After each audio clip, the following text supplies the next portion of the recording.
ഇതാണ് കേട്ടോ വ്യാസാന്റെ കഥ. അപ്പൊ പറഞ്ഞു വന്ന എന്താ മനസ്സിലായോ? കുറച്ചൊക്കെ മനസ്സിലായി, കുറച്ചൊക്കെ മനസ്സിലായില്ല. ഒന്നും മനസ്സിലായില്ല, മനസ്സിലാവായി ഒന്നുമില്ല, കുറച്ചൊക്കെ മനസ്സിലാവുകയും ചെയ്തു.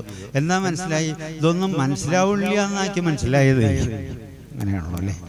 ചിലതൊന്നും മനസ്സിലാവില്ല, മനസ്സിലാവാതിരിക്കുക നല്ലത്. പക്ഷെ ഒന്ന് മനസ്സിലാക്കിക്കോളൂ, ഭഗവാനെ കൂടെ ആശ്രയിച്ച് അദ്ദേഹത്തിൻ്റെ കൃപ നമ്മളിൽ വർഷിക്കാൻ തുടങ്ങിക്കഴിഞ്ഞാൽ നമ്മൾ എന്താ പറയുക, സമുദ്രത്തോട് ചേർന്ന ആഴിയെ പോലെ സമുദ്രത്തിൻ്റെ ഗുണവിശേഷങ്ങൾ ഒക്കെ ഈ ആഴിയിൽ പ്രതിഫലിക്കുന്നതുമാതിരി ആ ചേർന്നിരിക്കുമ്പോൾ വേണ്ടത് എന്താണോ ഈശ്വരീയ ഗുണങ്ങളൊക്കെ നമ്മളിൽ പ്രകാശിക്കും. ഒരു ശാസ്ത്രവും വേണ്ട, ഒരു യുക്തിയും വേണ്ട, ഒരു സാമർഥ്യവും വേണ്ട. ഭഗവാനായിട്ട് ഒട്ടി നിന്നു കഴിഞ്ഞാൽ നമ്മുടെ ഉള്ളിൽ വിവേകം, ജ്ഞാനം പ്രകാശിക്കും. എന്ത് എപ്പോ വേണമോ അത് അപ്പോ. സനൂഷ എന്ന് പറഞ്ഞൊരു പെൺകുട്ടി കേട്ടിട്ടുണ്ടോ? നമ്മുടെ കോടീശ്വരം പരിപാടിയിൽ അല്ലേ? സുരേഷ് ഗോപി ഒറ്റ ചോദ്യം മതി മാറ്റിമറിക്കാന്ന് പറഞ്ഞിട്ട് 10,000 രൂപ എത്തുമ്പോഴേക്കും എന്തായി? 3 കഴിഞ്ഞു. ഏതൊക്കെയാണത്? ഓഡിയൻസ് പോള്, 50-50 അല്ലേ? ഫോണേ ഫ്രണ്ട്. അതെ, പിന്നെ ഓരോ ചോദ്യം ചോദിക്കുക. ഈ ചോദ്യം 50 ലക്ഷം പൂർത്തിയാക്കിയിരിക്കുന്നു സനൂഷ. 50 ലക്ഷം എന്നത് ചെറിയ സംഖ്യയല്ല. അടുത്തത് 1 കോടി രൂപയുടെ ചോദ്യമാണ്. നിങ്ങൾക്ക് എപ്പോൾ വേണമെങ്കിലും കിറ്റ് ചെയ്യാം. കിറ്റ് ചെയ്താൽ കിട്ടിയ പണം നഷ്ടപ്പെടില്ല. ഇല്ലെങ്കിൽ 3,70,000 കൊണ്ട് പോകേണ്ടതായിട്ട് വരും. തീരുമാനം സനൂഷയുടെയാണ്. എന്തും തീരുമാനിക്കാം. ചോദ്യം തയ്യാറാണ്. ചോദ്യം ചോദിക്കണമോ വേണ്ടയോ? സർ, ചോദിക്കാം, കുഴപ്പമില്ല. ഞാൻ ചോദിക്കുകയാണ്, വീണ്ടും ചോദിക്കുന്നു, ചോദിക്കുകയാണ്. ചോദിച്ചോളൂ സർ. സ്വതന്ത്ര ഭാരതത്തിന്റെ ആദ്യ പ്രധാനമന്ത്രി A Ithikkarapakki, B Mohanlal, C Kayamkulam Kochunni, D Pazhassiraja. കുട്ടിക്ക് ആകെ കൺഫ്യൂഷനായി അല്ലേ? അവസാനം പറഞ്ഞു ജവഹർലാൽ നെഹ്റു. ഉത്തരം ശരിയാണെന്ന് ഉറപ്പുണ്ടോ? അങ്ങനെ ചോദിച്ചാൽ ഉറപ്പില്ല. ഉറപ്പില്ലെങ്കിൽ കിറ്റ് ചെയ്യാം. അല്ല, അങ്ങനെ കിറ്റ് ചെയ്യാനും തോന്നണില്ല. അവസാനം എന്ത് ചെയ്തു? കണ്ണടച്ചു. കണ്ണടയ്ക്കുന്ന എന്തിനു വേണ്ടിയിട്ട് അറിയോ? ഹസ്ബൻഡിനെയും പിന്നെ ഗുരുകാരന്മാരെയും പ്രാർത്ഥിക്കാനാ. അപ്പൊ എന്താ സംഭവിച്ചത്? യാ ദേവി സർവഭൂതേഷു ബോധരൂപേണ സംസ്ഥിതാ നമസ്തസ്യൈ നമസ്തസ്യൈ നമസ്തസ്യൈ നമോ നമഃ. ഒരു ബോധശക്തി ഉള്ളിൽ പ്രകാശിച്ചു. ഇത് പറഞ്ഞോളൂ കുട്ടി, ശരിയാവൂന്ന് പറയാം. അന്തര്യാമി ഉള്ളിൽ ബോധിപ്പിച്ചു പറഞ്ഞു, ഇത് തന്നെ ശരി. ആ കുട്ടി അതിൽ ഉറച്ചു.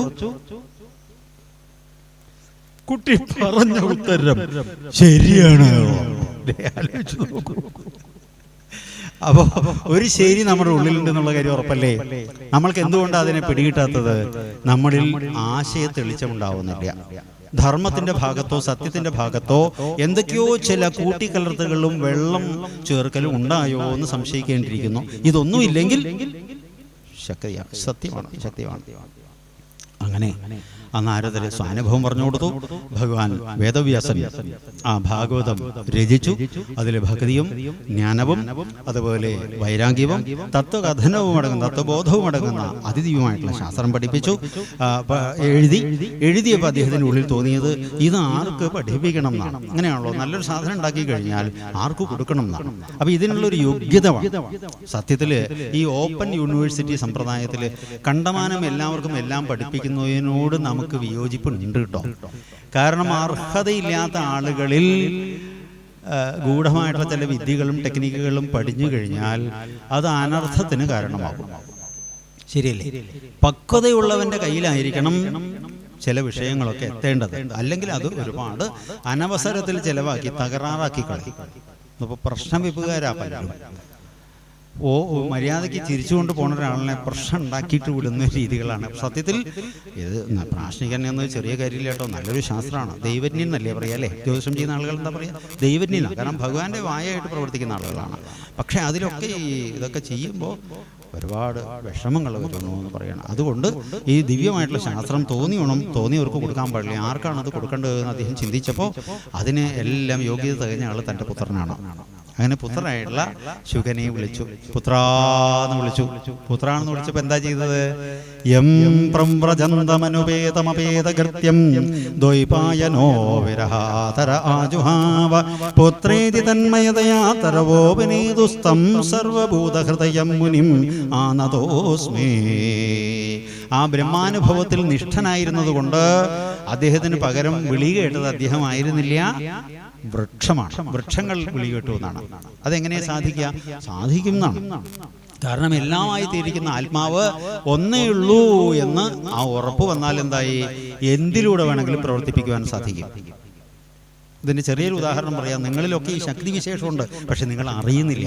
ഇപ്പം നമ്മൾ ഇരിക്കണു, ഇവിടുന്ന് എണീച്ച് പോയി കഴിഞ്ഞാൽ പുറകിലിരിക്കുന്ന ആളുകൾക്ക് അസ്വാരസ്യം ഉണ്ടാവും. അങ്ങനെ പല ചിന്തകളിലും കുറച്ച് ഭഗവാൻ ഒരു മിടുക്ക് വെള്ളം കുടിച്ചാൽ വേണ്ടില്ലല്ലോ എന്നൊരു തോന്നൽ വന്നു. അങ്ങനെ വരാലോ അല്ലേ? അങ്ങനെ ഈ തോന്നൽ വന്നപ്പോൾ എന്താ ചെയ്യണറിയോ? ഇതിനോട് ബന്ധപ്പെട്ട ഒരാൾ ഒരു സ്റ്റൂളുമ്പിൽ ഒരു കെറ്റിൽ ഇത്തിരി വെള്ളം ഇങ്ങനെ കൊണ്ടുവന്നിട്ട് ഇങ്ങനെ സൈഡിൽ ഇങ്ങനെ വെച്ചു, ഒരു ഗ്ലാസും കൗത്തി വെച്ചു. എത്ര നന്നായി നോക്കും അല്ലേ? അപ്പോൾ ആർക്കും ശല്യമില്ലാത്ത നിലയിൽ എണീക്കണോ, ആ ടാപ്പ് തുറക്കണോ, ആ വെള്ളം എടുക്കണോ, കുടിക്കണോ. അപ്പോൾ മനസ്സിൽ തോന്നിയത് അവിടെ അനുഭവമായില്ലേ? അപ്പോൾ നമ്മൾ ശരിക്ക് പ്രവർത്തിച്ചിട്ടുണ്ടോ? ശാരീരികമായിട്ട് നമ്മൾ വർക്ക് ചെയ്തിട്ടുണ്ടോ? ഇല്ല. അവിടെ നമ്മുടെ ചിന്തകൾ മറ്റു വ്യക്തികളിലേക്ക് സ്വാധീനം ചെലുത്തിക്കൊണ്ട്, അപ്പം നമ്മളിൽ ഈ എന്താ പറയുക, ആ സമഷ്ടി ഭാവത്തിലുള്ളൊരു നിറവുണ്ടാവുമ്പോൾ സ്വയം പ്രവർത്തിക്കാതെ തന്നെ നമ്മുടെ ഇച്ഛകൾ മറ്റു വ്യക്തികളിൽ പ്രേരണ ചെലുത്തിക്കൊണ്ട് അവനിലൂടെ പ്രവർത്തിപ്പിക്കുവാൻ സാധിക്കും. ആശയം പിടികിട്ടിയല്ലോ അല്ലേ? അർത്ഥം വ്യക്തമാണല്ലോ. അതെ. കംവാധയാലും ശരണം വർജേമ അഹോബകീയം സനകാളകൂടം. തന്റെ സ്തനത്തിൽ കാളകൂട വിഷം നിറച്ചുകൊണ്ട് സ്നേഹം അഭിനയിച്ചുകൊണ്ട്, സ്നേഹം അഭിനയിച്ചുകൊണ്ട് വധബുദ്ധി ഉള്ളിൽ ഒതുക്കിക്കൊണ്ട് പിന്നെ മാധുര്യം കലർന്ന വാക്കുകളെ കൊണ്ട് ലാളിച്ച് എടുത്ത് ആ സ്തനം വായിൽ കൊടുത്തിട്ടുള്ള പൂതനയ്ക്ക് പോലും ഭഗവാൻ മാതാവിന് നൽകുന്നത് പോലെ ഉള്ള ശ്രേഷ്ഠഗതി നൽകിയ ഭഗവാന്റെ കാരുണ്യത്തെ ആലോചിച്ചാൽ ആർക്കാണ് ആ കൃപാലുവിനെ ആരാധിക്കാതിരിക്കാൻ സാധിക്കുക? ആർക്കാണ് ഭഗവാനെ ഇഷ്ടപ്പെടാതിരിക്കാൻ സാധിക്കുക? ആർക്കാണ് ആ ഭഗവാനെ ഉള്ളിലാക്കാതിരിക്കാൻ സാധിക്കുക എന്നൊക്കെ ഉള്ള അർത്ഥം വരുന്ന ആ ശ്ലോകം ചൊല്ലിയപ്പോൾ ശുഗൻ ചോദിച്ചു, കൂട്ടരെ നിങ്ങളിപ്പോൾ ഒരു ശ്ലോകം ചൊല്ലിയല്ലോ, അത് ഏതിലുള്ളത്? വൺസ് മോർ ഒന്നുകൂടി ചൊല്ലു നോക്കട്ടെ. വീണ്ടും ഒരു ചൊല്ലി അഹോ സുഖീയം. എവിടുന്നാ അത് കിട്ടിയത്? അങ്ങയുടെ അച്ഛൻ പറഞ്ഞ അതെയല്ലേ? ബാക്കിയൊന്നും ചോദിച്ചു കയറില്ല, ഞങ്ങൾക്ക് ശരി അച്ഛൻ തന്നതാണ്. ഞങ്ങൾക്കതൊരു സുഖം തോന്നുന്നുണ്ട് ആ ശ്ലോകം ചെല്ലുമ്പോൾ. അതേല്ലേ? നേരെ ചെന്നു അച്ഛനെ കൊണ്ട് നമസ്കരിച്ചു. അച്ഛാ നല്ല പണിയാണ് നമ്മളോട് ചെയ്തത്. എന്താ അത് നല്ല കാര്യങ്ങളൊക്കെ നിങ്ങളുടെ ശിഷ്യന്മാർക്ക് കൊടുത്തിരിക്കണു. എന്നോട് പ്രത്യേകിച്ചിട്ടൊന്നും പറഞ്ഞില്ല. അച്ഛനായിട്ടൊരു ശ്ലോകം ചെല്ലിയല്ലോ അവർ. നല്ല അർത്ഥസമ്പുഷ്ടമായിട്ടൊരു ശ്ലോകം. ഏതാത്? അഹോബകീയം സനകാളകൂടം. എനിക്കത് പറഞ്ഞു തന്നില്ല. എന്താ നീ എന്നോട് ചോദിച്ചില്ല? നിനക്ക് ഇതിന് എല്ലാത്തിനും കൂടിയിട്ടാണ് ഞാൻ നിന്നെ വിളിച്ചത്. ഈ പുത്രാന്ന് വിളിച്ചപ്പോൾ നീ മുന്നാണ്ട് മൈൻഡ് ചെയ്യാണ്ട് പോയില്ലേ? എന്താ ആവശ്യം? എനിക്കത് പഠിക്കണം. ഏത് ഗ്രന്ഥത്തിലുള്ളത്? ഞാൻ രചിച്ച ഭാഗവത ശാസ്ത്രത്തിലെ ശ്ലോക. എനിക്കത് പഠിക്കണമെന്നുണ്ട്. സംശയമില്ല, പഠിക്കാലോ. ഞാൻ പറഞ്ഞുതരാം, എനിക്ക് സന്തോഷമാണ് പറഞ്ഞുതരാൻ. ശ്രോതാക്കളിൽ ശ്രദ്ധയതേറിടുമ്പോൾ കഥിപ്പവനും രുചി കൂടുമല്ലോ. ശ്രോതാക്കൾക്ക് ശ്രദ്ധയുണ്ടെങ്കിൽ പറയുന്ന ആൾക്ക് എന്ത് സന്തോഷമല്ലേ? വേർത്തൊലിച്ചു എന്നുണ്ടാവും. ചിലപ്പോൾ തിരിയണ 3 മറ്റേ ഇതുള്ള സാധനം, എന്താ മെഷീൻ എന്തെങ്കിലും പറയാ, ഫാനോ, അതൊന്നും ഉണ്ടായില്ല എന്ന് വരും. എന്നാലും വീശിയിട്ട് കഥ പറയാൻ തോന്നുന്നാ പറയാ. കാരണം എന്താ? ഇരിക്കുന്ന ആളുകൾ വലിയ സ്നേഹത്തോടും ശ്രദ്ധയോടും ഇരിക്കണമെന്ന് കണ്ടു കഴിഞ്ഞാൽ പറയാതിരിക്കാൻ സാധിക്കുമോ? ഇല്ല എന്ന് പറയണം. അങ്ങനെ അദ്ദേഹം ആ ഭാഗവത ശാസ്ത്രം മുഴുവൻ പറഞ്ഞു കൊടുത്തു. ആർക്ക്? ശുഗബ്രഹ്മർഷിക്ക്. അദ്ദേഹം അത് പഠിച്ചിട്ട് പിന്നെ അത് അർഹതയുള്ള ആൾക്ക് കൊടുക്കണം അല്ലേ? അങ്ങനെ കറങ്ങി നടക്കുമ്പോഴാണ് പരീക്ഷിത്ത് പ്രായോപവേശം എന്ന വ്രതം സ്വീകരിച്ചുകൊണ്ട് ഗംഗാ തീരത്തിരിക്കുന്നതായിട്ട് കണ്ടത്. അപ്പൊ ചോദിച്ചു, പ്രായോപവേശം എന്ന് പറഞ്ഞാൽ എന്താ? പ്രായോപവേശം എന്ന് പറഞ്ഞു കഴിഞ്ഞാല് മരണം വരെ ജലപാനം ചെയ്യാതെ കണ്ട് ഏകാന്തമായി കൊണ്ട് ഒരു ഭാഗത്ത് ഇരിക്കുകയോ കിടക്കുകയോ ചെയ്തിട്ട് കഴിച്ചു കൂട്ടുക. മരണത്തെ സ്നേഹത്തോടെ അനുവാദത്തോടുകൂടി വരിക്കുക. ഈ വ്രതത്തിന് പറയുന്ന പേരാണ് പ്രായോപവേശം. അപ്പം അടുത്ത ചോദ്യമായി, എന്തിനു വേണ്ടിയിട്ട് ഇങ്ങനെ ഒരു വ്രതം അദ്ദേഹം സ്വീകരിച്ചത്? അത് വേണച്ചിട്ട് സ്വീകരിച്ചതല്ല, ഒരു സിറ്റുവേഷൻ അങ്ങനെ വന്നു ചേർന്നു. അതെന്താ? അല്ല, സംശയമുണ്ട്. എന്താ സംശയം? ഈ പരീക്ഷത്ത് ആരുടെ മകനാണ്? പരീക്ഷത്ത് അഭിമന്യുവിൻ്റെ മകൻ. അല്ല, അപ്പോൾ ഈ അഭിമന്യു എന്ന് പറയുമ്പോൾ അർജുൻ്റെ. അപ്പോൾ ഈ അർജുനൻ എന്ന് പറഞ്ഞാൽ പഞ്ചപാണ്ഡവന്മാരിൽ ഒരാളാണ്. പഞ്ചപാണ്ഡവന്മാരെന്ന് പറയുമ്പോൾ എത്ര ആളുണ്ട്? അവർ അഞ്ചാളിനെയാണല്ലോ. പഞ്ചെന്ന് പറഞ്ഞാൽ അഞ്ചാണല്ലോ. അപ്പോൾ അവർക്കൊക്കെ പാട് കൂട്ടിയിട്ട് അവർക്കൊക്കെ പാട് കൂട്ടിയിട്ട് ഒരു വൈഫ്. അതെങ്ങനെ ശരിയാവും? ശരിയായല്ലോ, അവരങ്ങനെ കഴിഞ്ഞു കൂടിയല്ലോ. അതിൽ തത്വം കൂട്ടി. എന്താ തത്വം? 5 ഇന്ദ്രിയങ്ങളെ ബുദ്ധി നിയന്ത്രിച്ചാൽ എന്തായി? പഞ്ചപാണ്ഡവന്മാരായി. ഈ ബുദ്ധിയാണ് പാഞ്ചാലി. ഇതാണ് അതിന്റെ തത്വം. അപ്പൊ ഇന്ദ്രിയങ്ങൾ എത്രയാണ്? 5 ഇത് ആരുടെ കൺട്രോളിലായിരിക്കണത്? ബുദ്ധി എന്ന ദ്രൗപദിയുടെ, പാഞ്ചാലിയുടെ കൺട്രോളിലായിരിക്കണം. ഇതതിന്റെ തത്വം. കഥയാണെങ്കിൽ അതിൻ്റെ അർത്ഥം വേറെ, തത്വമാണെങ്കിൽ അതിൻ്റെ സാരം വേറെ. അപ്പോൾ ആ സിറ്റുവേഷൻ ഒന്ന് വർണ്ണിക്കണം. അല്ല, ഇവരുടെ റിലേഷനാണ് നമ്മുടെ കൃഷ്ണൻ എന്ന് കിട്ടുമല്ലോ. ഇവരെങ്ങനെ? അച്ചമ്മങ്ങളുടെ മകന, കുന്തിയുടെ ആങ്ങള ശൂരസേനന്റെ മകനാണ്. 8ാമത്തെ സണ്ണാണ് ആര്? കൃഷ്ണൻകുട്ടി. അല്ല, അദ്ദേഹം പിന്നെ പരബ്രഹ്മാണെന്ന് പറയേണ്ടത്, അദ്ദേഹത്തിൻ്റെ ഓരോ ചെയ്തികൾ ഗംഭീരാന്ന് പറയേണ്ടത്. ഈ വിഷയങ്ങളെ പറ്റിയിട്ടൊക്കെ കേൾക്കണം എന്നൊരു താല്പര്യമുണ്ട് കേട്ടോ. ഇത് പറഞ്ഞപ്പോഴാണ് പറയണത്. പിന്നെ കുന്തിയുടെ കഥ പറയേ. കുന്തി ശൂരസേനാത്മജനാണെങ്കിൽ പോലും വസുദേവരുടെ സിസ്റ്ററാണ് കുന്തി. പ്രഥ പേരുണ്ട്. കുന്തി ഭോജന ഒരു നൃപന് മക്കളുണ്ടായിരുന്നില്ല. ആ വ്യക്തി ദത്തെടുക്കുക ചെയ്തത് കുന്തിനെ. കുന്തിക്കൊരു വരബലുണ്ട് കേട്ടോ. സാധാരണ വീട്ടമ്മമാർക്ക്, ഈ പെണ്ണുങ്ങൾക്ക് ഉണ്ടാവും. ഭാഗ്യയോഗ്യം കൊണ്ട് ഏതെങ്കിലും ഒരു മഹാത്മാവിനെ പിടികിട്ടി കഴിഞ്ഞാൽ, അവരെ വേണ്ട രീതിയിൽ ശുശ്രൂഷിച്ച് കഴിഞ്ഞാൽ, അവരിൽ നിന്ന് എന്തെങ്കിലും ഒരു ടെക്നിക്ക് കിട്ടി കഴിഞ്ഞാണ്ടല്ലോ ജീവിതത്തിൽ വലിയൊരു നേട്ടം. അതെയല്ലേ? അങ്ങനെ ഉണ്ടായി. അത് ആരിൽ നിന്നാണ് കിട്ടിയത്? ദുർവാസാവ്. അല്ലെ സ്വാമി, ഒരു സംശയം. എന്ത്? ഈ ദുർവാസാവ് ചൂടനല്ലേ? നല്ല ചൂടന്മാരും നല്ല തണുപ്പുള്ളവരാ. വലിയ ശാഠ്യം ദുശീലൊക്കെ കാണിക്കുന്ന ആളുകളുണ്ടല്ലോ, അതിൻ്റെ ഇരട്ടി കാരുണ്യം അവരുടെ ഉള്ളിലുണ്ടാവും. അപ്പൊ ചാതുർമാസ്യ വ്രതാനുഷ്ഠാനത്തിനായിക്കൊണ്ട് കുന്തിഭോജ നൃപന്റെ ഗൃഹത്തിലേക്ക് എത്തിയിട്ടുള്ള ദുർവാസാവിനെ ശുശ്രൂഷിക്കുന്ന ഒരു ദൗത്യമാണ് ആരേറ്റെടുത്തത്? കുന്തി എന്നുള്ള കുട്ടി. ചെറുപ്പം പ്രായ ശൈലി, കൊച്ചുകുട്ടിയാ, കുമാരിയാണ്. അത് യൗവനയുക്തയായിട്ടുള്ള ആളായിട്ടില്ല, കന്യകയായിട്ടില്ല, കുമാരി കുട്ടിയാണ്. അപ്പോൾ സ്നേഹത്തോടെ ശുശ്രൂഷിച്ചു. സ്വാമി ഇതേമാതിരി ആ വ്രതം പൂർത്തിയാക്കിയിട്ട് പോകുമ്പോൾ സ്വാമിക്ക് ആ കുട്ടിയോടൊരു കാരുണ്യം തോന്നിയിട്ട് ദിവ്യമായിട്ടുള്ളൊരു മന്ത്രോപദേശം ചെയ്തു. വേണ്ട രീതിയിൽ പ്രയോജനപ്പെടുത്തി കഴിഞ്ഞാൽ 5 തവണ ഈ മന്ത്രം ഉപയോഗപ്പെടുത്താം കേട്ടോ. ഏത് ദേവനെ വേണമെങ്കിലും ആകർഷിച്ച് വരുത്താം. സന്തതി ലാഭം അങ്ങനെ എന്ത് വേണമെങ്കിലും ഉണ്ടാവും കേട്ടോ എന്ന് ആ കുട്ടിക്ക് ഉപദേശം കൊടുത്തു. അപ്പോൾ ആ ഉപദേശം സ്വീകരിച്ചു. മന്ത്രം അങ്ങനെ ജപിച്ചു തുടങ്ങി. അപ്പോൾ ഒരു ദിവസം ഇങ്ങനെ രാവിലെ ഇങ്ങനെ മുറ്റത്തിറങ്ങി തുളസി തറയിൽ വിളക്കൊക്കെ വെച്ച് ഇങ്ങനെ നോക്കുമ്പോൾ സൂര്യഭഗവാൻ ഇങ്ങനെ വരിക കണ്ടപ്പോൾ ഒരു കൗതുകം തോന്നി.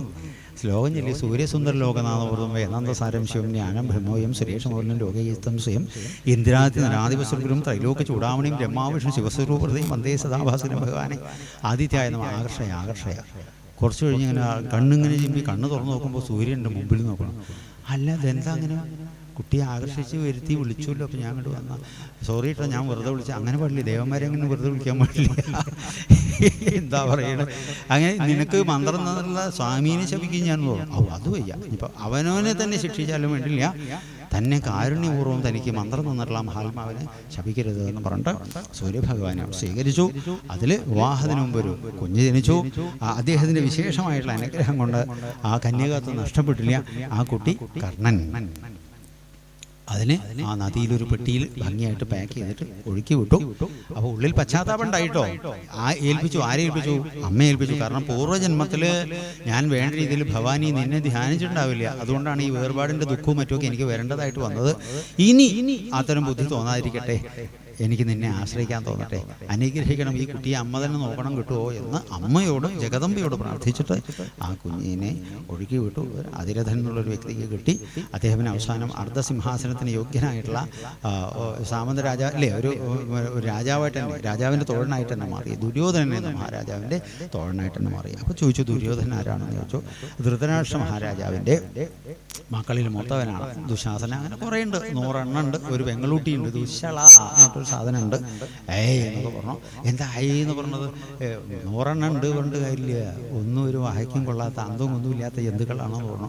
അവരെ കൊണ്ട് എത്ര ആളുകൾ നശിച്ചു പറയും. ദുശാഠ്യം കൊണ്ട് ഭീഷ്മരും മുതലായിട്ടുള്ള ആളുകളൊക്കെ ദേവദത്തൻ നിന്നും ദേവവ്രതൻ നിന്നും ഒക്കെ ഗാംഗേയൻ എന്നൊക്കെ പേരുണ്ടായിട്ടൊന്നും കാര്യമുണ്ടായില്ല. വേണ്ടവിടെ ചില സമയത്ത് പ്രകാശിക്കണ്ടേ, പറയേണ്ടത് പറയേണ്ടോടെ പറയേണ്ടേ കുട്ടിയെ ഒന്നും പറഞ്ഞില്ലേ. അതുകൊണ്ട് എത്ര ആളുകൾ 21,870 ആനകൾ, 65,610 കുതിരകൾ, 1,09,360 ആളുകൾ, ഇതെല്ലാം അടങ്ങുന്നതാണല്ലോ ഒരു അക്ഷൗഹിണി. അങ്ങനെ അനേകം അക്ഷൗഹിണികൾ നശിച്ചൊരൊറ്റ വ്യക്തിയുടെ ദുശാഠ്യം കൊണ്ട്. എന്നാൽ ഇവരൊക്കെ ഉണ്ടായിട്ടും ശഠിക്കേണ്ട സമയത്ത് ശഠിച്ചിട്ടോ ശാസിച്ചിട്ടോ അതിനെ വിലക്കുകയും ചെയ്തില്ല. അപ്പൊ പിന്നെ അതിനെപ്പറ്റി അറിയണം എന്നായി. പിന്നെ ആ കഥയിലേക്ക് പോകുന്നു. അങ്ങനെ പഞ്ചപാണ്ഡവ യുദ്ധം അല്ലേ, പഞ്ചപാണ്ഡവന്മാരും കുരുക്ഷേത്ര യുദ്ധത്തെ പറ്റിയിട്ട് വ്യാഖ്യാനിക്കേണ്ടതായിട്ട് വന്നു. ഭഗവാൻ ശ്രീകൃഷ്ണ പരമാത്മാവ് അതിലിടപെട്ടു.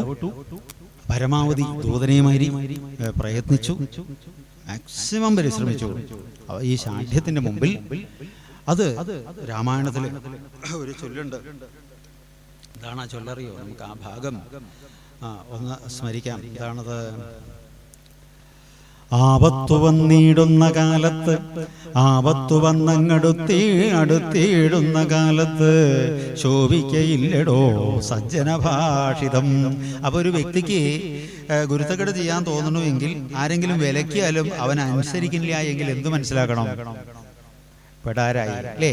കാലം കുറുകാരാവുമ്പോ ഭഗവാന്റെ അടുത്തും ശബരിമലയിലും ഒക്കെ തോന്നിയത് കാണിക്കാൻ തോന്നുന്നു പറയണം. അങ്ങനെ ദുർജനത്തെ കുറിച്ചുള്ള വിശ്വാസവും സജ്ജനത്തോട് വിപരീത ഭാവവും, ദുഷ്ടന്മാരായിട്ടുള്ള ആളുകളെയൊക്കെ ഉപദേശികളായിട്ട് വയ്ക്കാൻ തോന്നും. സജ്ജനങ്ങളെ കണ്ടു കഴിഞ്ഞാലോ അവരെ ആക്ഷേപിക്കാനും തോന്നും. മനസ്സിലായില്ലേ?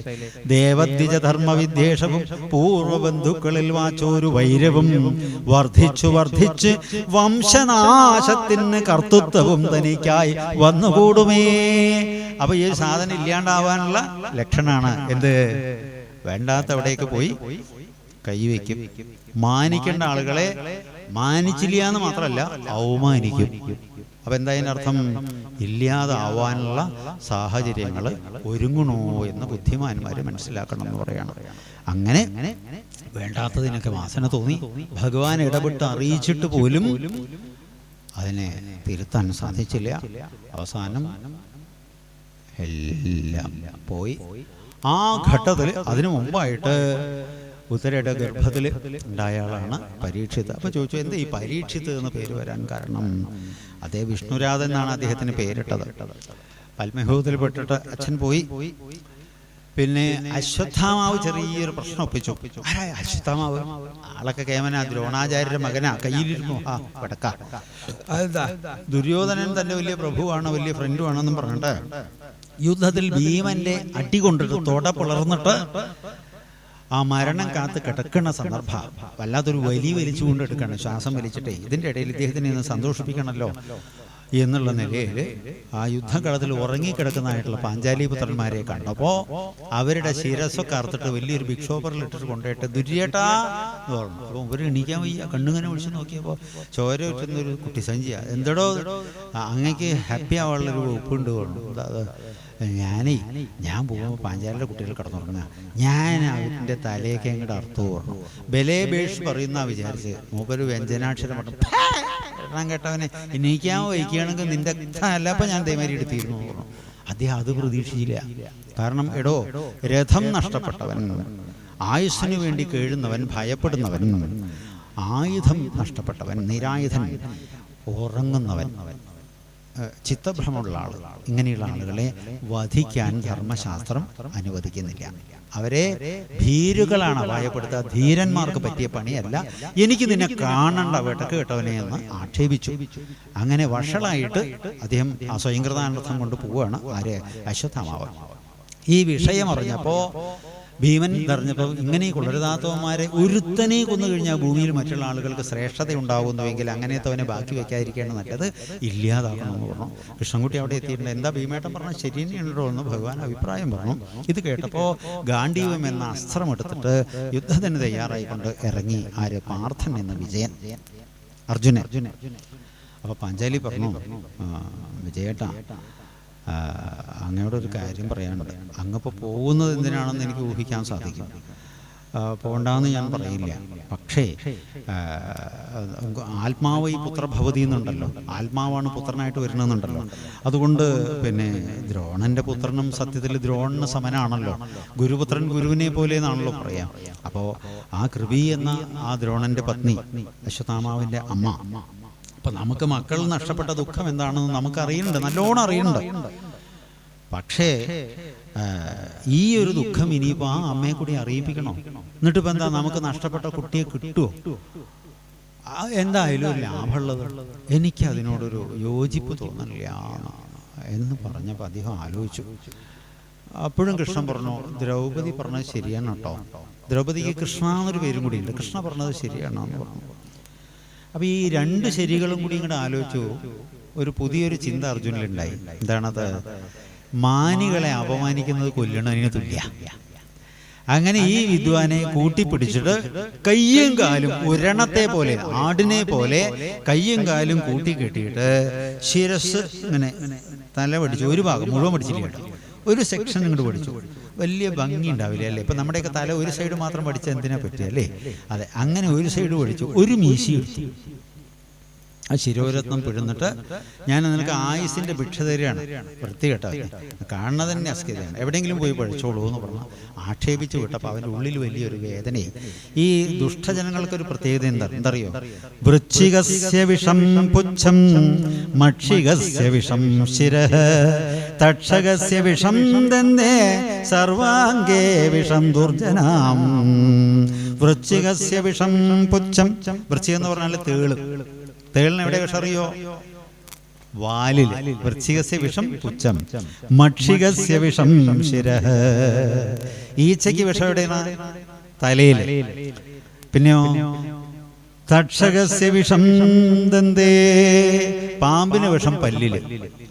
ആ വിഷപ്പല്ല് അടിച്ചു കൊഴിച്ചു കഴിഞ്ഞാൽ ആ പാമ്പിനെ ആഹാരം കഴിക്കുന്ന ആളുകൾ വരെയുണ്ട് അല്ലേ? കൂട്ടിലിട്ട് എനിക്ക് ആ പൊളഞ്ഞതിനെ ഫ്രൈയാക്കി തരൂ എന്നൊക്കെ പറഞ്ഞിട്ട് അങ്ങനെ കഴിക്കുന്ന സ്ഥലമുണ്ട് എന്നാ കേൾക്കണം. അപ്പോൾ ഈ പാമ്പിനെ പോലും ആഹാരം കഴിക്കുമോ അത്രേ? കാരണം വിഷപ്പല്ല് കളഞ്ഞാൽ മതി. പക്ഷേ സർവാംഗേ വിഷം ദുർജനം. ദുഷ്ടന്മാരുടെ സകല സ്ഥലവും വിഷാണ്. അപ്പോൾ പഴയ അയിത്തശുദ്ധങ്ങൾ മുഴുവൻ ശരിയല്ല എന്ന് നമുക്ക് പറയാൻ വയ്യ അല്ലേ? കാരണം എന്താ? അതിൻ്റെ ശാസ്ത്രീയത പറയാട്ടോ, വെറുതെ നമ്മൾ അജ്ഞാനത്തിൽ വരരുത്. ഓരോ വ്യക്തിയെയും ചുറ്റിയിട്ട് ശ്രദ്ധിക്കുക, ഓരോ ജീവനെയും ചുറ്റിയിട്ട് 6 സെന്റിമീറ്റർ 2 അങ്കുലം വിസ്തൃതിയിൽ ഒരു സൂക്ഷ്മമായിട്ടുള്ള ഗ്രഹങ്ങളുടെ ഒരു സംഘാതമുണ്ട്. അതിന് പറയുന്ന പേരാണ് പ്രഭാമണ്ഡലം. എന്താണ് പ്രഭാമണ്ഡലം? അതിന് ആളുകൾക്ക് കൂടുതൽ അറിയുന്നൊരു പേര് ഓറ. ഓറ. ഇപ്പോൾ ഗോവയിലൊരു സ്റ്റുഡിയോ, ഞാൻ പോയിട്ടില്ല, കേട്ടിട്ടുണ്ട്. ഒരു ബ്രിട്ടോ എന്നെന്തോ മറ്റു പേരിലൊരു സ്റ്റുഡിയോ ഉണ്ട്. ഓറ ഫോട്ടോഗ്രാഫി എടുക്കുന്ന സ്റ്റുഡിയോ ആണെന്ന് കേട്ടിട്ടുണ്ട്. വളരെ പ്രബുദ്ധന്മാരും പ്രബലന്മാരും ജ്ഞാനികളുമായിട്ടുള്ള ആളുകളുടെ ഓറ ശ്യാമവർണ്ണമായിരിക്കും, നീലവർണ്ണമായിരിക്കും. കുറേ കൂടി ശ്രേഷ്ഠതകൾ അതിൻ്റെ തൊട്ട് താഴെയുള്ളവർ സ്വർണ്ണവർണ്ണമായിട്ടും അതിൽ കുറച്ചുകൂടി താഴ്ന്നത് കാവ്യവർണ്ണമായിട്ടും കാടൻ്റെയും മൂടൻ്റെയും ഒക്കെ വർണ്ണങ്ങൾ മഡ്ഡി കളറായിട്ടും ഇരിക്കും എന്നാണ് പറയുക. മഹാത്മാക്കൾക്കും ജ്ഞാനികൾക്കും ചില മൃഗങ്ങൾക്കും നഗ്ന നേത്രങ്ങളെ കൊണ്ട് ഇത് കാണുവാൻ സാധിക്കും. ഇപ്പം മാന്, പശു, പട്ടികൾ, ഇങ്ങനെയൊക്കെയുള്ള മൃഗങ്ങൾക്കൊക്കെ സാധാരണ ദൃഷ്ടിയിൽ തന്നെ അവർക്ക് ഈ ഓറ റീഡ് ചെയ്യാൻ സാധിക്കും. അവർക്ക് അതിനുള്ള കഴിവുണ്ട് എന്ന് പറയണം. അപ്പം ഇത് സാധനാനുഷ്ഠാനങ്ങൾ വർദ്ധിക്കും തോറും ഇതിൻ്റെ പ്രഭാവം, ഇതിൻ്റെ മെഷർമെന്റ് കൂടിക്കൊണ്ടിരിക്കും. ദൂരെ ഇരിക്കുന്ന ഒരു വ്യക്തിയെ പോലും ഒരു മഹാത്മാവിനെ സ്വാധീനിക്കുവാൻ സാധിക്കും തൻ്റെ ആ അനുഷ്ഠാന വൈഭവം കൊണ്ട്, പ്രഭാവം കൊണ്ട്. ശങ്കരാചാര്യസ്വാമികൾക്കൊക്കെ കിലോമീറ്റർ കണക്കിന് അപ്പുറത്തേക്ക് സങ്കല്പം കൊണ്ട് പല ആളുകൾക്കും പല കാര്യങ്ങൾ അദ്ദേഹം നടത്തി കൊടുത്തിട്ടുണ്ടെന്നാണ്. അപ്പോൾ മഹാത്മാക്കൾക്കൊക്കെ അതൊക്കെ സാധിക്കും. ഏതെങ്കിലും ഒരു കോണിൽ ഇരുന്നിട്ട് ഗുരുവിനെ വിളിച്ച് പ്രാർത്ഥിച്ചിട്ട് ഇങ്ങനെ ഒരു വിഷമത്തെപ്പെട്ട് കിടക്കുകയാണ്, എനിക്കതിന് നിവാരണം ഉണ്ടാവണമെന്ന് പറഞ്ഞു കഴിഞ്ഞാൽ ഫോണിലൂടെ വിളിക്കുക. കാനഡയിലായിരിക്കാം, ഖത്തറിലായിരിക്കാം, അങ്ങനെയുള്ള അനുഭവം ഉണ്ടായിട്ടുണ്ട്. എത്രയോ 1-2 പേർക്കെങ്കിലും കൃത്യമായിട്ട് അനുഭവം. ജയിലിൽ പോകേണ്ട ഒരു അവസ്ഥയിലെത്തിയിട്ടുണ്ടായിരുന്നു ഒരു വിദ്വാൻ ഇവിടെ ഖത്തറിൽ, കൊല്ലംകാരനാണ്. ഇല്ലാത്ത വിഷമം, ചതിയിൽ പെട്ടുപോയി. അപ്പോൾ ചോദിച്ചു, മോനെ ഭസ്മം കിട്ടുമോ? ഭസ്മമൊന്നുമില്ല, മറ്റ് സാധനങ്ങൾ ഇതൊന്നും പാടില്ല, നമ്മുടെ അടുത്ത് ഒരു ആചാരവും സംഗതികളും പറ്റില്ല അവിടെ. വെള്ളം ഉണ്ടാവുമല്ലോ. വെള്ളം ഒന്ന് തൊട്ടിട്ട് മോതിരവിരലിൽ തൊട്ട് ശ്രീ കേശവായ നമഃ എന്ന് കുറിയിടണമായിട്ട് ഭാവിച്ചിട്ട് ഒന്ന് പ്രാണായാമം ചെയ്തിട്ട് ശ്വാസനിശ്വാസങ്ങളിൽ ശ്രദ്ധിച്ചുകൊണ്ട് ആ ഭഗവാനെ അന്തരംഗത്തിൽ കാണാൻ ശ്രമിച്ചിട്ട് നമ്മുടെ ഭാഗത്ത് എന്തെങ്കിലും അപരാധം വന്നിട്ടുണ്ടെങ്കിൽ ഒരു ഭാഗം മാത്രം അടിച്ചാൽ ശബ്ദം ഉണ്ടാവില്ലേ അല്ലേ? സത്യത്തിൽ എല്ലാ തെറ്റുകളും എല്ലാ പ്രശ്നങ്ങളും ഉണ്ടാവുന്നത് എങ്ങനെയാണ്? നമ്മൾ ആരുടെയെങ്കിലും മേലെ കെട്ടാൻ ആശ്രമിക്കുക. പക്ഷെ അങ്ങനെയല്ല, എല്ലാം ഉണ്ടാവുന്നത് സത്യത്തിൽ നമ്മളിൽ നിന്ന് തന്നെയാണ്. ഇനി ഒരാൾ നമ്മളെ പറ്റിച്ചു എന്ന് പറഞ്ഞാൽ തന്നെ നമ്മൾ നമ്മുടെ കഴിവുകേട് കൊണ്ട് പറ്റിക്കാൻ നിന്നു കൊടുത്തുകൊണ്ടാണല്ലോ ഒരാൾക്ക് പറ്റിക്കാൻ പറ്റുന്നത്. ശരിയല്ലേ? അങ്ങനെ നോക്കുമ്പോൾ നമ്മൾ ആരിലും കുറ്റം കാണില്ല, ആരിലും കുറ്റം കാണരുത്, വിവേകമുള്ള ഒരു വ്യക്തി എന്ന് പറയണം. ഏതായാലും ആ പശ്ചാത്താപ വിവശനായിക്കൊണ്ട് പ്രാർത്ഥിച്ചോളൂ, ഫലം ഉണ്ടാവും എന്ന് പറഞ്ഞു. അധികം വൈകാതെ സമ്പാദ്യം ഒന്നും എടുത്തിട്ട് വരാൻ പറ്റിയില്ലെങ്കിലും അകത്ത് കിടക്കാതെ രക്ഷപ്പെട്ടു എന്നാണ് പറയുക. അപ്പോൾ അത് അനുഭവമാണ്, അപ്പോൾ സാധിക്കും എന്നാണ് പറഞ്ഞത്. അപ്പം അങ്ങനെ നമ്മുടെ ഉപാസനാബലം കൊണ്ടും നമ്മുടെ ഇച്ഛ കൊണ്ടും അനേകം കിലോമീറ്ററുകളിലേക്ക് തന്നെ ജീവശക്തി, നമ്മൾ ആ പ്രഭാവത്തെ, ആത്മീയ പ്രഭാവത്തെ അയക്കുവാൻ സാധിക്കും. ഇതൊരു ശാസ്ത്രീയമായിട്ടുള്ള സത്യമാണ് എന്ന് പറയണം. അപ്പോൾ ഏതായാലും പറഞ്ഞു വന്നെന്താ പോയിന്റ് നമ്മൾ വിട്ടുവോ? നിങ്ങൾ അവിടേക്ക് എത്തുന്നുണ്ടോ? നമ്മുടെ ഒപ്പം വരുന്നുണ്ടോ? അത് വളരെ പ്രധാനമാണ്. അങ്ങനെ ചോദ്യോത്തരമായിട്ട് തന്നെ പോകണം, എന്നാലേ നമുക്ക് മാറ്റം ഉണ്ടാവുള്ളൂ എന്ന് പറയുകയാണ്. സപ്താഹ ഇക്കുറിയത്തെ എങ്ങനെയുണ്ടായിരുന്നു കുട്ടി? കുഴപ്പമൊന്നും ഉണ്ടായിരുന്നില്ല. സാമൂഹിക അകലം പാലിച്ചിട്ടൊക്കെ ഇങ്ങനെ ചിലരൊക്കെ ഇങ്ങനെ മാസ്ക് താത്തിയിട്ടൊക്കെ ചിരിച്ചു, ആളിനറിയാൻ വേണ്ടിയിട്ട്. പ്രതി സാധനം മൂടുമ്പോൾ ആളറിയില്ലല്ലോ. അതെ. എന്നിട്ടോ അവസാന ദിവസം വടി ഉണ്ടാക്കിയതിൽ എങ്ങനെയാണ് നരനേട്ടം ഇങ്ങനെ വട ഉണ്ടാക്കിയെന്ന് അറിയില്ല. അതെന്താ അത്? ഈശ്വരാ, അതൊന്നൊരു ഇങ്ങനെ വലിക്കുമ്പോൾ പൊട്ടിക്കുമ്പോൾ അതങ്ങനെ ഒരു നൂല് വന്നിരുന്നു. എത്ര ഭംഗിയായിട്ട് ആ നൂല് ബാക്കിയെന്നാണ് പറഞ്ഞില്ലേ? അങ്ങനെ ഉണ്ടാക്കാൻ പറ്റില്ല, പഴകുമ്പോൾ വരണല്ലേ. ഇങ്ങനെയൊക്കെ നമ്മൾ ഉറച്ചു പോകും. അതല്ല, എന്തെങ്കിലും ഒരു അനുഷ്ഠാനം നമ്മുടെ ഉള്ളിൽ ഉറച്ചിട്ട് അത് അനുഭവത്തിൽ വരുന്നുവെങ്കിൽ മാത്രമാണ് യജ്ഞത്തിൻ്റെതായിട്ടുള്ള ഫലം ചെയ്യുള്ളൂ എന്ന് പറയണം. അങ്ങനെ ഏതായാലും അപാനിച്ചു വിട്ടു. അപ്പോൾ ഈ ദുഷ്ടന്മാരുടെ ടെൻഡൻസി എന്തായിരിക്കും? താനില്ലാതായാലും, അതാണല്ലോ ഈ ചാവേറെന്നൊക്കെ പറഞ്ഞല്ലേ. മനുഷ്യ ബോംബായിട്ട് വരുന്ന സത്യത്തിൽ എന്താ? അവർക്ക് വല്ല ജീവിതമുണ്ടോ? ഇല്ല. താൻ നശിക്കുന്നുള്ളത് ഉറപ്പാണ് അവർ തീരുമാനിച്ചിരിക്കുക. പക്ഷെ ഞാൻ കുറെ എണ്ണത്തിനും കൂടി തകരാറാക്കിയിട്ട് പോകുന്നു. അപ്പൊ അത് മനസ്സിന്റെ ഒരു വൈകല്യമാണെന്ന് പറയാം. അങ്ങനെ ഈ വിദ്വാൻ തീരുമാനിച്ചുറച്ചു. അപമാനിതനായപ്പോഴും ശിക്ഷ കെട്ടിയപ്പോഴും കെട്ടിയിടപ്പെട്ടപ്പോഴും ആക്ഷേപിക്കപ്പെട്ടപ്പോഴും ഒക്കെ അവന്റെ ഉള്ളിലെ പക പോയില്ല. തൻ്റെ കൊള്ളരുതായ്മ കൊണ്ടാണ് തനിക്ക് ഈ പണി കിട്ടിയെന്നല്ല തോന്നിയത്. ആഹാ, ഇവനാരെന്നെ ശിക്ഷിക്കാന്നാ തോന്നിയത്. അങ്ങനെ ആ ഗർഭിണിയായിട്ടുള്ള ഉത്തരയുടെ ഗർഭം ഞാൻ തകരാറാക്കാം, വംശച്ഛേദം ചെയ്യുമെന്ന ദുർബുദ്ധിയോടുകൂടിയിട്ട് അസ്ത്രം, ബ്രഹ്മാസ്ത്രത്തെ, ബ്രഹ്മ മന്ത്രത്തെ ജപിച്ചുകൊണ്ട് ആ അസ്ത്രത്തെ തൊടുത്തു വിട്ടു. എവിടേക്ക്? ആ ഉത്തരയുടെ ഗർഭത്തിലേക്ക് എന്നാണ്. ആ ഗർഭം ലക്ഷ്യമാക്കിക്കൊണ്ട് അസ്ത്രം ചുഴന്നു വരുന്നത് ആ ഉത്തര കണ്ടപ്പോൾ അധവിശേഷ വിശ്വാസനാണ്. വിശ്വത്തിന് ഈശ്വരനായിട്ടുള്ള ഭഗവാനെ ഞാൻ അങ്ങേ പ്രാർത്ഥിക്കുന്നു. ഞാനിപ്പോൾ എന്താ പറയുക, കന്യകയായിട്ടും ഗൃഹസ്ഥയായിക്കൊണ്ടും രാജകുമാരിയായിട്ടുള്ള വേഷങ്ങളൊക്കെ ഞാൻ അഭിനയിച്ചിട്ടുണ്ട്. പല ഭോഗങ്ങളും ഞാൻ അനുഭവിച്ചു. പക്ഷേ ഈ നിഷ്കളങ്കനായിട്ടുള്ള നിഷ്കപടനായിട്ടുള്ള അകത്ത് കിടക്കുന്ന ഈ കുട്ടി എന്താ അറിഞ്ഞത്? അതുകൊണ്ട് ഇനിയിപ്പോൾ ഞാൻ പോയാലും എനിക്ക് വിരോധമൊന്നുമില്ല, എൻ്റെ കുട്ടിക്കൊന്നും പറ്റരുത്, രക്ഷിക്കണം കേട്ടോ എന്ന് ഭഗവാനോട് പറഞ്ഞു. അപ്പോൾ ഭഗവാൻ എപ്പോഴും മറ്റൊരാൾക്ക് വേണ്ടി പ്രാർത്ഥിക്കുന്നതാണ് കേൾക്കുക കേട്ടോ. എന്നെ നന്നാക്കണേ എന്ന് പറഞ്ഞേക്കാൾ കൂടുതൽ ആ കുട്ടി വിഷമിക്കണം, കാണാൻ വയ്യ ഭഗവാനെ എന്ന് പറഞ്ഞാൽ അതിന് പ്രാധാന്യം കൊടുക്കുന്നതാണ്. അങ്ങനെ ഭഗവാൻ എന്ത് ചെയ്തറിയോ? ആ പ്ലാസിൻഡ എന്നൊക്കെ പറഞ്ഞിട്ടുള്ള ആ ഒരു ലെയറുണ്ട്, ആ ഗർഭത്തിനെ സംരക്ഷിക്കുന്ന ആ മോളിക്യൂളുമാരി ഒരു ദ്രവമുണ്ട് അല്ലേ. എത്ര ഭഗവാന്റെ ഒരു ആസൂത്രണം, സൃഷ്ടിയെ പറ്റി ആലോചിച്ച് കഴിഞ്ഞാൽ അത്ഭുതമാണ്. അത് നമുക്ക് പിന്നെ എന്താ പറയുക, കപിലാവതാരത്തിൽ അതിനെപ്പറ്റി വ്യാഖ്യാനിക്കാം. ഒരു ആവരണമായിക്കൊണ്ട് പ്രഭാമണ്ഡലമായിട്ട് ഭഗവാൻ ഗർഭത്തെ സംരക്ഷിച്ചു. അങ്ങനെ കാലമായപ്പോൾ ആ കുട്ടി ജനിച്ചു. ജനിച്ചപ്പോൾ അകത്തു നിന്ന് കണ്ട സുന്ദര പുരുഷൻ പുറത്തുണ്ടോ എന്നൊരു പരീക്ഷണ ഭാവത്തിൽ ചുറ്റും നോക്കി എന്നാണ് മനസ്സിലായി. അങ്ങനെ പരീക്ഷണാടിസ്ഥാനത്തിൽ ചുറ്റും നോക്കിയത് കൊണ്ട് ചില ആളുകൾ ഒരു നിക്കിനെയും ആ കുട്ടിക്ക് വിളിച്ചു, പരീക്ഷിത്ത്. പേര് വിഷ്ണുരാധൻ. അപ്പൊ ജാതകം കൽപ്പിക്കാൻ പറഞ്ഞു. ജാതകം കുട്ടി ജനിച്ചു കഴിഞ്ഞാൽ അങ്ങനെയുള്ള ജാതകം വായിക്കണം, ജാതകം പറയണം പറഞ്ഞു. അപ്പോൾ അധികം ആളുകൾ സുഖിപ്പിക്കുന്നവരാണ്, സ്തുതിക്കുന്നവരാണ് അല്ലേ. ഗംഭീരമായിട്ട് ഈ കുട്ടി ദാനത്തിൽ കർണനെ അതിജീവിക്കും കിട്ടുമോ? ശബ്ദ സൗന്ദര്യത്തിലൊക്കെ ഗന്ധർവന്മാരെ പോലും ഇപ്പം പാടി തോൽപ്പിക്കും. ആയോധന വിദ്യയില് മുത്തശ്ശനെയും കൂടി അപ്പുറം കാട്ടൊക്കെ വാർത്തനൊന്നുമല്ല. ഇങ്ങനെ കേമത്വങ്ങൾ മാത്രം പറയും. കേമത്വം മാത്രമായിട്ട് ഒരാൾക്ക് ഉണ്ടാവുമോ? എന്തെങ്കിലും ഒരു ന്യൂനത വരാതിരിക്കില്ല അല്ലേ. അപ്പോൾ പറഞ്ഞു, അതെ ഈ കുട്ടിക്ക് എന്തെങ്കിലും കുറവുകളോ ദോഷങ്ങളോ ഉണ്ടെങ്കിൽ അതൊന്ന് വ്യാഖ്യാനിച്ചാൽ എന്താ അറിയോ, പരിഹാരത്തിന് വേണ്ടി പരിശ്രമിക്കാമല്ലോ. അല്ലാണ്ട് കുറെ കേമത്വം വിളമ്പിയിട്ട് അതുകൊണ്ട് കാര്യമില്ല, പ്രയോജനമില്ല. അതുകൊണ്ട് അതൊന്ന് പറയൂ. ചെറിയൊരു ദോഷം ഇല്ല, ചെറിയൊരു ദോഷം ഇല്ല പറഞ്ഞാൽ ഉണ്ട് എന്നല്ലേ അർത്ഥം. അങ്ങനെയും പറയാം. എന്താ, മരണം ഒരു പ്രത്യേക രീതിയിലാണ് ഉണ്ടാവുക. പ്രത്യേക രീതിയിൽ മരിക്കുക പറഞ്ഞാൽ കിടന്നിട്ട് മരിക്കണതിന് പകരം നിന്നിട്ട് മരിക്കുക അല്ല, അങ്ങനെയല്ല. ചെറുതായിട്ടൊരു പാമ്പ് കടിച്ചിട്ട് ഇങ്ങനെ, എന്താ ചെറുതായിട്ട് പാമ്പ് കടിച്ച് മരണം എന്ന് പറഞ്ഞാൽ ദുർമൃതിയാണല്ലോ. അല്ല, പിന്നെ വേറെ എന്തെങ്കിലും ഒരു ലേശം ബ്രാഹ്മണ ശാപം വരാൻ സ്ഥലമായി, തലമുറകളെ ബാധിക്കും ബ്രാഹ്മണ ശാപം വന്നാലേ. അപ്പൊ രണ്ട് മഹാദോഷങ്ങളായില്ലേ. എന്താണത്? നല്ല വഴിക്കല്ല വിഷദംശനമേറ്റിട്ടാണ് മരിക്കുന്നത്. അപ്പൊ ഇടിവെട്ടി മരിക്കുക, പാമ്പ് കടിച്ച് മരിക്കുക, ചുമരിടിഞ്ഞ് മരിക്കുക, കിണറിടിഞ്ഞ് മരിക്കുക, അപകടം മരിക്കുക, മഹാരോഗങ്ങളെ കൊണ്ട് മരിക്കുക. ഈ ജീവന്മാര് പ്രേതങ്ങളായിട്ട് മാറും. അതെ, അവർക്ക് ഗതി ഉണ്ടാവില്ല. അപ്പൊ അതെന്താ ചെയ്യാ? വംശത്തിന് വലിയ വിഷമാണല്ലോ. അല്ല, അങ്ങനെയാണെങ്കിലും ഒരു വലിയൊരു ഭാഗ്യം ഈ കുട്ടിക്കുണ്ട്. അതെന്താ? ബ്രഹ്മസ്വരൂപനായിട്ടുള്ള ശുഗർ ബ്രഹ്മർഷിയിൽ നിന്ന് സത്സംഗം ലഭിക്കും കേട്ടോ. അവതങ്ങോട്ട് കേട്ടപ്പോൾ തുള്ളിച്ചാടി എന്ന് പറയുകയാണ്. കാരണം വ്യാസപുത്രനായിട്ടുള്ള ശുഗബ്രഹ്മർഷിയിൽ നിന്ന് സത്സംഗം ലഭിക്കുക, അദ്ദേഹത്തിൽ നിന്ന് ഉപദേശം കിട്ടുക എന്ന് പറഞ്ഞാൽ ഇതിൽ പരം ഭാഗ്യമുണ്ടോ? അങ്ങനെ പ്രതീക്ഷിച്ചിരിക്കുകയാണ്. അങ്ങനെ അപ്പൊ അതിന്റെ കാരണം ഉണ്ടായി. കാരണം എന്താണ്? ആ യൗവനയുക്തനായിട്ടുള്ള ആ പരീക്ഷത്തിന് ആ രാജാവായിട്ട് ഭരിക്കുമ്പോൾ കലിപുരുഷൻ ഒരു കാളയെ ഭേദ്യം ചെയ്യുന്നതായിട്ട് കണ്ടു. ഇതൊക്കെ തത്വമാണ് കേട്ടോ. ഭഗവാന്റെ വാഹനം കാള. കാളയ്ക്ക് സംസ്കൃതത്തിൽ പറയുന്ന പേരെന്താ? വൃഷഭം അല്ലേ? ആണല്ലോ. വൃഷഭത്തിന് വൃഷം എന്ന് പറയും. വൃക്ഷത്തിന് വേറൊരർത്ഥാണ് ധർമ്മം എന്നർത്ഥമുണ്ട്. കാള എന്ന് മാത്രമല്ല, ധർമ്മം എന്നർത്ഥമുണ്ട്. ധർമ്മത്തിന് 4 പാദങ്ങൾ. കാളയ്ക്ക് എത്ര കാല? അപ്പൊ അതിന്റെ സിംബോൾസ് മനസ്സിലായില്ലേ? തത്വം മനസ്സിലായില്ലേ? എന്തൊക്കെയാണത്? ദയ, ശൗചം, ശുദ്ധി, തപസ്. ഇതാണ് 4 കാലുകൾ. അത് സത്യം, ദയ, ശൗചം, തപസ്. സത്യം, ദയ, ശൗചം, തപസ്. അതിൽ 3 കാലുകൾ ആക്രമിക്കപ്പെട്ടിരിക്കുന്നു. ഒടിഞ്ഞു എന്ന് പറഞ്ഞാൽ എന്താണ്? ഓരോ യുഗം കഴിയും തോറും ഓരോ കാലുകൾക്ക് കോട്ടം വന്നു.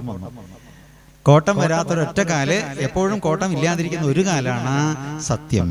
കാരണം സത്യത്തെ ഒന്നും ചെയ്യാൻ ആർക്കും സാധിക്കില്ല.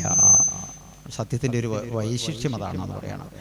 ഏതായാലും ഇദ്ദേഹം ചോദിച്ചു, താൻ എന്തിനാണോ ഈ ആ കാളേനെ ഉപദ്രവിക്കണത്? അപ്പൊ പുള്ളിക്കാരൻ പറയും, എനിക്ക് ഉപദ്രവിക്കണ വലിയ ഇഷ്ടമാണ്. അവിടെ നാട്ടിലൊരു മണിക്കേട്ടുണ്ടായിരുന്നു, മരിച്ചു വിടാം മൂപ്പര്. കവിള് നിറയെ മീശ വയ്ക്കും. ചെറിയ കുട്ടികളെ വലിയ ഇഷ്ടമാണ്. പക്ഷെ എന്താ അറിയാം, ലത ആ കുട്ടികളുടെ കൊണ്ട ചെറിയ കുട്ടികളെ കണ്ട അടുത്തേക്ക് വിളിക്കും. എന്നിട്ട് കവിളിലൊരു പിടിച്ച് തിരുമ്പല. കുട്ടി നിലവിളിച്ചാൽ മൂപ്പർക്ക് ഇഷ്ടമാണ്. എന്നാൽ മഞ്ചും കുഞ്ചും ഒക്കെ വാങ്ങിക്കൊടുക്കും, കാശും കൊടുക്കും. ചെറിയ കുട്ടിക്കൊക്കെ 500 രൂപയുടെ നോട്ടൊക്കെ കൊടുക്കും. അതിനൊന്നും ചെയ്യാറില്ല, സാധനം എന്താണെന്ന് തന്നെ അറിയില്ല. പക്ഷെ അങ്ങനെയൊക്കെ ചെയ്യും.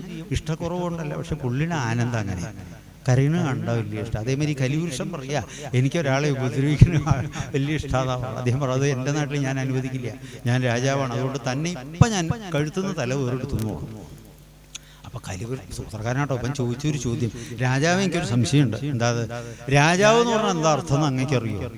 നാടാടെ ചോദിക്കാട്ടോ ഒരാളെ. ഒരു പ്രഭുവിനെ കൊണ്ട് ഒരാൾ ചോദിക്കാൻ, ഒരു പ്രജ ചോദിക്കുക. ഞാൻ മനസ്സിലാക്കിയില്ല, താൻ എന്നാ അർത്ഥം പറയൂ എന്ന് പറഞ്ഞു മൂപ്പരെ. അദ്ദേഹം പറഞ്ഞു, രഞ്ജയതി പ്രജാഹ ഇത് രാജാന്നാണ്. പ്രജകളെ സന്തോഷിപ്പിക്കുന്നവനാരോ അവന്റെ പേരാണ് രാജാവ്. അതുകൊണ്ട് ഞാനിപ്പോൾ അങ്ങയുടെ പ്രജയായിട്ട് അങ്ങയുടെ നാട്ടിൽ വന്നിട്ടുണ്ട്. അതുകൊണ്ട് എനിക്ക് വേണ്ടുന്നതായിട്ടുള്ള സൗകര്യങ്ങളും ആ സ്വസ്ഥതയും തരാനുള്ള ബാധ്യത അങ്ങേക്കുണ്ട് എന്ന് പറഞ്ഞു. എന്താ വേണ്ട? സ്ഥലം വേണമെങ്കിൽ ഒരു കാര്യം ചെയ്യുള്ളൂ, ഒരു കുന്തിപ്പുഴയുടെ സൈഡിൽ ഒരു 6 ഏക്കർ തെങ്ങിൻ തോട്ടം തരാം. വേണ്ട, തെങ്ങിനോട് അതിലൊക്കെ ഈ പ്രശ്നങ്ങൾ മണ്ടിരിക്ക് വരുള്ളൂ. പിന്നെ എന്താ വേണ്ടത്? എനിക്ക് കഴിഞ്ഞുകൂടാൻ പറ്റുന്ന ഒരു 3-4 പ്ലേസ് വേറെ പറയുമെന്ന് പറഞ്ഞു. അങ്ങനെ അദ്ദേഹം പറഞ്ഞു, ചൂത്, പാനം, നായാട്ട്, രതി. ഒറ്റ സ്പീഡിൽ പറഞ്ഞു. എന്താണ്? ചൂത്, പാനം, നായാട്ട്, രതി എന്ന് കഴിഞ്ഞാൽ ഈ ഒളി സമ്പ്രദായത്തിലുള്ള ഈ വിഷയങ്ങൾ. പിന്നെ ഹണ്ടിങ്, നായാട്ട്, ചൂത്, കാശ് വെച്ചുള്ള കളികൾ, പാനം, ഡ്രിങ്ക്സ്, ഇത് 4 കലിയുടെ സ്ഥാനം നിശ്ചയിച്ചു. അപ്പോൾ അദ്ദേഹം പറഞ്ഞു, അത് ഈ 4 ഒരു ഷൈനിങ് ഇല്ലാത്ത സ്ഥലമാണ്, ഒരു തിളക്കുള്ള സ്ഥലം കിട്ടിയാൽ കുഴപ്പമില്ല. Okay, you can take gold, ഗോൾഡിൽ ഇരുന്നോളൂ. ഈ കൊള്ളരുതാത്തവന്മാരോട് വാക്ക് പറയുമ്പോൾ സൂക്ഷിക്കണം. ബന്ധു പറഞ്ഞിട്ട് നോക്കിയ ഉടനെ രാജാവിൻ്റെ തലയിൽ കിരീട. അസത്ത് സമ്പർക്ക ദോഷേണ സജ്ജനോപി വിഗ്രഹ്യതയെന്നാണ്. അസത്തുക്കളുമായിട്ട് സമ്പർക്കം ചെയ്തു കഴിഞ്ഞാൽ സജ്ജനങ്ങൾ പോലും നശിക്കും. അതുകൊണ്ട് നമ്മൾ എന്ത് ചെയ്യണം? പ്രാർത്ഥന നമ്മുടെ എന്തായിരിക്കണം? ദുഷ്ടസംസർഗം വരാതെയിരിക്കണം, ശിഷ്ടരായുള്ളവർ തോഴരായിടണം. നല്ല കാര്യങ്ങളിൽ പ്രേമമുണ്ടാവണം, നല്ല വാക്കോതുവാൻ ത്രാണിയുണ്ടാവണം. കൃത്യങ്ങൾ ചെയ്യുവാൻ ശ്രദ്ധയുണ്ടാവണം, സത്യം പറഞ്ഞിടാൻ. പിടികിട്ടിയോ എന്താന്നുള്ളത്? ഏതാ പ്രാർത്ഥന? ദൈവമേ കൈതൊഴാം, കേൾക്കുമാറാവണം, പാപമാവെന്നെ നീ കാക്കുമാറാവണം. പിന്നെയോ എന്നുള്ളിൽ ഭക്തി ഉണ്ടാവുമാറാവണം, നിന്നെ ഞാൻ എന്നുമേ കാണുമാറാവണം. പിന്നെയോ നേർവഴിക്ക് എന്നെ നീ കൊണ്ടുപോയിടണം, നേർവരും സങ്കടം ഭസ്മമാക്കിയിടണം. ദുഷ്ടസംസർഗം വരാതിരിക്കണം, ശിഷ്ടരായുള്ളവർ തോഴരായിരിക്കണം. പിന്നെയോ നല്ല കാര്യങ്ങളിൽ പ്രേമമുണ്ടാവണം, നല്ല വാക്കോതുവാൻ ത്രാണിയുണ്ടാവണം, സത്യം പറയുവാൻ ശക്തി ഉണ്ടാവണം, കൃത്യങ്ങൾ ചെയ്യുവാൻ ശ്രദ്ധയുണ്ടാവണം. പലപ്പോഴും സംഭവിക്കുന്ന എന്താ അറിയോ? ശ്രദ്ധയില്ല. ഇങ്ങോട്ട് വരുന്നതിലിടയ്ക്ക് ഒരു 18 ആളിനെങ്കിലും ചെക്കന്മാരെ കണ്ടു യോയോ സ്റ്റൈലിൽ ഇങ്ങനെ ബൈക്ക് ഓടിച്ചിട്ട്, അതിങ്ങനെ കുതിരയുടെ പുറത്തിരിക്കണ മാതിരി ഒരു ജാതി ബൈക്ക് ഉണ്ടല്ലോ, മൂടൊക്കെ അങ്ങനെ ഉയർന്നിട്ട് അങ്ങനെ കുന്തിച്ചിട്ടിരിക്കണ മാതിരി. അതെ, എന്നിട്ട് എങ്ങനെ വരണത്? എങ്ങനെ അല്ലേ? ഒരു 2 മിനിറ്റ് സൈഡിൽ നിർത്തിയിട്ട് കാര്യങ്ങൾ പറഞ്ഞിട്ട് പോയാൽ പോരെ. മാമയെ വിളിക്കാട്ടുള്ളൂ പിന്നെയെന്ന് പറഞ്ഞാൽ കഴിയണ കാര്യമല്ലേ ഉള്ളൂ. അതിൻ്റെ ഇടയിൽ പോയിട്ട് ഒരു നാഷണൽ പെർമിറ്റ് വേണ്ടൊരു നടയിലേക്കല്ലേ പോവുക. അങ്ങനെ കുഴഞ്ഞു പോയി കഴിഞ്ഞാൽ അപ്പം എന്താണ്? എന്ത് ചെയ്യുമ്പോഴും അതിൽ സ്നേഹവും ശ്രദ്ധയും ഉണ്ടാവുന്നില്ല. അത് വളരെ പ്രധാനമാണ്. നമ്മൾക്ക് മറവി മുതൽ കൊണ്ട് പല കാര്യങ്ങളും നമ്മളെ ബാധിക്കുന്ന എന്തുകൊണ്ടാണെന്നറിയോ? ചെയ്യുന്ന വിഷയങ്ങളിൽ ആത്മാർത്ഥതയുണ്ടാവുന്നില്ല, ശ്രദ്ധയുണ്ടാവുന്നില്ല. അപ്പോ കർമ്മത്തെ സ്നേഹിക്കണം. എന്ത് കർമ്മമായിക്കോട്ടെ, ആ കർമ്മം ഈശ്വരനാണ്. ഒരു ക്ഷുരകനാണെങ്കിൽ എന്താ വേണ്ട? ഒരു ക്ഷൗരം ചെയ്യുന്ന ആൾ. അതിനിപ്പോൾ പുതിയ പേരെന്താണ്? ബ്യൂട്ടി പാർലർ എന്നാണ് അല്ലേ? നല്ല അല്ലേ? ചന്ദ്രനുള്ള പേരല്ലേ? ഇരിക്കട്ടെ, ഒക്കെ വേണം, എല്ലാ രീതിയിലും വേണം. അപ്പോൾ എന്താ ചെയ്യുക? ആ വരുന്ന കസ്റ്റമറിനെ അങ്ങോട്ട് ഇരുത്തിയിട്ട് മേലെ ഒരു മുണ്ടിട്ട് അയാൾ മഴങ്ങി വിടാൻ പാടില്ല കേട്ടോ. വെടുപ്പും വൃത്തിയുള്ളൊരു മുണ്ടായിരിക്കാനുണ്ട്. നല്ല മൂർച്ചയുള്ള സാധനം ഉപയോഗിക്കാൻ പാടുള്ളൂ. അത് അയാളുടെ ധർമ്മമാണ്. നല്ല ഉളി ഭംഗിയായിട്ട് മൂർച്ച കൂട്ടിയ ടെമ്പർ ചെയ്തിട്ടുള്ള, അതുകൊണ്ട് കല്ല് ചെത്തിയാലേ കല്ലിൻ്റെ ആ കേടും പോടും പോവുള്ളൂ. ശരിയല്ലേ? അങ്ങനെ ഏത് രീതിയെ അവലംബിക്കുന്നവനാണോ അതിനെ സ്നേഹിക്കണം. ഇപ്പൊ പാചകം ചെയ്യുന്ന ആളുകൾ എന്താ ചെയ്യുക? ലേശം അഗ്നിദേവനെ, അന്നപൂർണേശ്വരിയെ പ്രാർത്ഥിച്ചുകൊണ്ട്, സപ്താഹത്തിനൊക്കെ വലിയ വിഷമാട്ടോ. എന്താ വിഷമം അറിയോ? ഇത്ര ആള് വരുന്നു നോട്ടീസ് അയച്ചിട്ടല്ലല്ലോ വരുന്നത് അല്ലേ? പെട്ടെന്നാവും ഈ മഴയത്തിങ്ങനെ പാറ്റ വരുമ്പോൾ ചിലപ്പോൾ ഒരു വലിയൊരു ക്രൗഡ് വന്നുകൊണ്ടിരിക്കും. ചിലപ്പോൾ വന്നേക്കാം എന്നുള്ള പ്രതീക്ഷയിൽ ചിലപ്പോൾ കൂടുതൽ വെച്ചുണ്ടാക്കിയാലും പ്രശ്നമായി. കളയാനും പാടില്ല, കാരണം അന്നം ബ്രഹ്മാണ്, അത് കളയാൻ പാടില്ല. കളഞ്ഞാൽ പ്രാക്ക് വേറിയും വെക്കും. ഇതൊക്കെ നാട്ടുകാരിൽ നിന്ന് ഞങ്ങൾ സംഭാവന കൊടുത്തതൊക്കെ കളയാനാണ് നിങ്ങളെ ഏൽപ്പിച്ചത്, അതും ചോദിക്കും. കുറഞ്ഞാലോ? അല്ലാത്ത ധർമ്മസങ്കടമില്ലേ? അപ്പൊ എന്താ ചെയ്യേണ്ടത്? അന്നപൂർണേ സദാപൂർണേ ശങ്കര പ്രാണവല്ലഭേ ജ്ഞാനവൈരാഗ്യ സിദ്ധ്യർത്ഥം ഭിക്ഷാം ദേവി മഹേശ്വരി. അമ്മേ, ഞങ്ങൾ ആ സൃഷ്ടിക്കുന്നതായിട്ടുള്ള ഈ അന്നം ആളുകൾക്ക് തൃപ്തിയെ കൊടുക്കുമാറാവട്ടെ. എല്ലാവരും സമൃദ്ധമായിട്ട് ഇതിനെ അനുഭവിച്ചു പോകാൻ സാധിക്കട്ടെ എന്ന് പ്രാർത്ഥിച്ചുകൊണ്ട് ചില കഷ്ണങ്ങളും ആയിട്ടുള്ള നിവേദ്യ സാധനങ്ങളൊക്കെ ആദ്യം ആർക്ക് നേദിക്കുന്നു? അഗ്നിക്ക് നേദിക്കുന്നു. ശരിയല്ലേ? അപ്പൊ എന്തായി? അനവധി സ്ഥലത്ത് നിന്ന് ഗോതമ്പ് പായസം ഞാൻ കഴിച്ചിട്ടുണ്ട്. പക്ഷെ ഇതൊരു പെഷലാട്ടോ എന്ന് പറഞ്ഞിട്ട് ഇങ്ങനെ നാവും ഇങ്ങനെ വെച്ച് ഇങ്ങനെ വിരലിങ്ങനെ ഉറിഞ്ചുന്നുവെങ്കിൽ അതിന് പേരാണ് കൈപുണ്യം. എവിടുന്ന ഈ കൈപുണ്യം വാങ്ങിക്കാൻ കിട്ടുമോ? സൂപ്പർ മാർക്കറ്റിൽ കിട്ടുമോ? ഇല്ല. അത് എവിടുന്ന് വരുന്നതാ? ഈശ്വരന്റെ അനുഗ്രഹത്തിൽ നിന്ന് വരുന്നതാണ്. അങ്ങനെ ഏത് മേഖലയിൽ വർക്ക് ചെയ്യുന്ന ആളുകൾക്കും, ഇപ്പൊ ഇമേജ് സ്റ്റുഡിയോ നമ്മുടെ നാട്ടിലൊരു പയ്യൻ, അപ്പൊ നമ്മുടെ പഠിപ്പിച്ച ഗുരുനാഥൻ പറയുന്നത് കണ്ണന്റെ ഫോട്ടോത്തിന് ഒരു പ്രത്യേകതയുണ്ട് കേട്ടോ. എന്താ പക്ഷേ അവന്റെ ഫോട്ടോക്ക് ജീവനുണ്ട് എന്നാണ് പറയുന്നത്. എണീച്ച് നടക്കണമായിരുന്നു തോന്നുന്നു. അതെന്താണ്? ആ ചെയ്യുന്ന പ്രൊഫഷനോടുള്ള ആത്മാർത്ഥയും സ്നേഹവും ശ്രദ്ധയുമാണ് അതിന്റെ പ്രധാന കാരണം. ഇതാണ് അതിന്റെ ഭാഗം. ഇരിക്കട്ടെ. അങ്ങനെ ഏതായാലും ആ കലികൃഷ്ണന് സ്ഥാനം കൊടുത്തു. അസത്ത് സമ്പർക്ക ദോഷം ഇദ്ദേഹത്തിൽ ബാധിച്ചു. അതുകൊണ്ട് അറിയാതെ ആ സജ്ജനമായിട്ടുള്ള ഇദ്ദേഹത്തിന് പോലും ആ ദുഷ്വിചാരങ്ങളും വികാരങ്ങളും ബാധിച്ചു. അതുകൊണ്ടാണ് ചില ഭാഗങ്ങളിൽ അകലം പാലിക്കണം എന്ന് പറയുന്നതിന്റെ കാര്യം മനസ്സിലായല്ലോ അല്ലേ? അകലം പാലിച്ചില്ലെങ്കിൽ വിഷമമുണ്ട് എന്ന് മനസ്സിലായില്ലേ? അതെ. അപ്പോൾ സാമൂഹിക അകലം എല്ലാവരും പാലിച്ചുകൊള്ളാം. പക്ഷേ നിർഭാഗ്യവശാൽ പരീക്ഷത്തിന് ആ അകലം പാലിക്കാൻ സാധിച്ചില്ല. അതിന്റെ ഭാഗമായിട്ട് ഇവർ തമ്മിൽ അടുത്ത് പെരുമാറിയപ്പോൾ അവന്റെ ദുഷ്വികാര വിചാരങ്ങൾ ഇവനെ ബാധിച്ചു. ഇതിൽ ശാസ്ത്രീയതയുണ്ട്, ശ്രദ്ധിച്ചാൽ ഇതിൻ്റെ കാര്യങ്ങൾ മനസ്സിലാവും. കാരണം ചില വ്യക്തിത്വങ്ങൾ നമ്മൾ ബസ്സിലോ ട്രെയിനിലോ സഞ്ചരിക്കുകയാണെങ്കിൽ അവരെ കാണുമ്പോൾ എന്തെന്നില്ലാത്ത ഒരു അടുപ്പവും ഒരു എവിടുന്നയോ കണ്ടു പരിചയമുള്ളൊരു നമ്മുടെ വേണ്ടപ്പെട്ട ഒരാളായിട്ട് തോന്നിയിട്ട് ഇങ്ങോട്ട് ഇരുന്നോളൂ എന്നൊക്കെ പറഞ്ഞിട്ട് നീങ്ങിയിട്ട് അവരെ അടുത്തിരുത്തും പരിചയപ്പെടുകയും ചെയ്യും. അതേ ചില സാധനങ്ങളെ കണ്ടാലോ നേരെ ഇങ്ങോട്ട് നീങ്ങിയിരിക്കും, ഇരിക്കാനയക്കില്ല. അതെന്താണ്? ഒരു വിദ്വേഷം നമ്മുടെ ഉള്ളിൽ. ഇത് ഈ ഓറ പ്രഭാമണ്ഡലം ചെയ്യുന്നതാണ്. അപ്പോൾ ഇത് വളരെ ശാസ്ത്രീയമായിട്ടുള്ളൊരു സത്യമാണ്. ചേരാത്ത ചില സാധനങ്ങളിൽ അവരുടേതായിട്ടുള്ള ആ തരംഗങ്ങൾ വികാരങ്ങളെ ഉണർത്തുന്നു പറയുകയാണ്. അതേപോലെ ജ്ഞാനിയായിട്ടുള്ളൊരു വ്യക്തിയെ സമ്പർക്കം കൊണ്ട് ഏത് വിഷയ പ്രിയനായിട്ടുള്ള വ്യക്തിയാണെങ്കിലും അവരിൽ ഒരു നിറവ് അറിവിൻ്റെ വരും, ഒരു വിരക്തിയും സംഭവിക്കും. മനസ്സിലായല്ലോ അല്ലേ? അപ്പൊ ചിലതിനെ നമ്മൾ ഒഴിവാക്കണം, ചിലതിനെ സ്വീകരിക്കണം. ഇദ്ദേഹത്തിന് അത് സാധിച്ചില്ല. അതിൻ്റെ ഭാഗമായിട്ട് ഇദ്ദേഹത്തിൻ്റെ ഉള്ളിൽ വാസനാരൂപത്തിൽ ചില ബുദ്ധിയിൽ വൈകല്യം വന്നു. ദാഹം തോന്നി അദ്ദേഹം ശമീക മുനി തപസ് ചെയ്യുന്ന അദ്ദേഹത്തിൻ്റെ എന്താ പറയുക പർണശാലയിലേക്ക് ചെന്നു. അദ്ദേഹം സഹസ്രനാമൊക്കെ കഴിഞ്ഞിട്ട് ധ്യാനിച്ചിരിക്കുകയാണ്. നാമജപങ്ങളൊക്കെ കഴിഞ്ഞാൽ കുറച്ച് സമയം നമ്മൾ ഒന്നും മിണ്ടാതിരിക്കണം. വളരെ ശ്രദ്ധിക്കേണ്ട ഒരു ഭാഗമാണ് കേട്ടോ. പല ആളുകൾക്കും ശ്രദ്ധിക്കുക, ഇതിന് പോയിന്റ് ശ്രദ്ധിക്കുക, കുറേ അധികം അനുഷ്ഠാനം ചെയ്തിട്ടും ജപിച്ചിട്ടും വേണ്ടത്ര പ്രയോജനവും പ്രബുദ്ധതയും അതിൻ്റെ നിറവും വരുന്നില്ല എങ്കിൽ ചെയ്യേണ്ടതുപോലെ ചെയ്തിട്ടില്ല എന്നതാണ് അതിൻ്റെ കാരണം എന്ന് മനസ്സിലാക്കുക.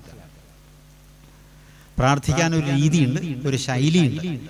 അതേപോലെ കുറേ അധികം മന്ത്രജപം ചോദിച്ചു കഴിഞ്ഞാൽ നമ്മൾ കുറച്ച് സമയം മൗനമായിട്ടിരിക്കണം. ആ മൗനമായിട്ടിരിക്കുമ്പോഴാണ് അതിൻ്റെ ആ തരംഗങ്ങൾ നമ്മുടെ മനോബുദ്ധി ഇന്ദ്രിയങ്ങളിൽ സ്വാധീനിക്കുന്നത്. അങ്ങനെ അദ്ദേഹം ഇങ്ങനെ അതൊരു വലിയൊരു സുഖമാണ്.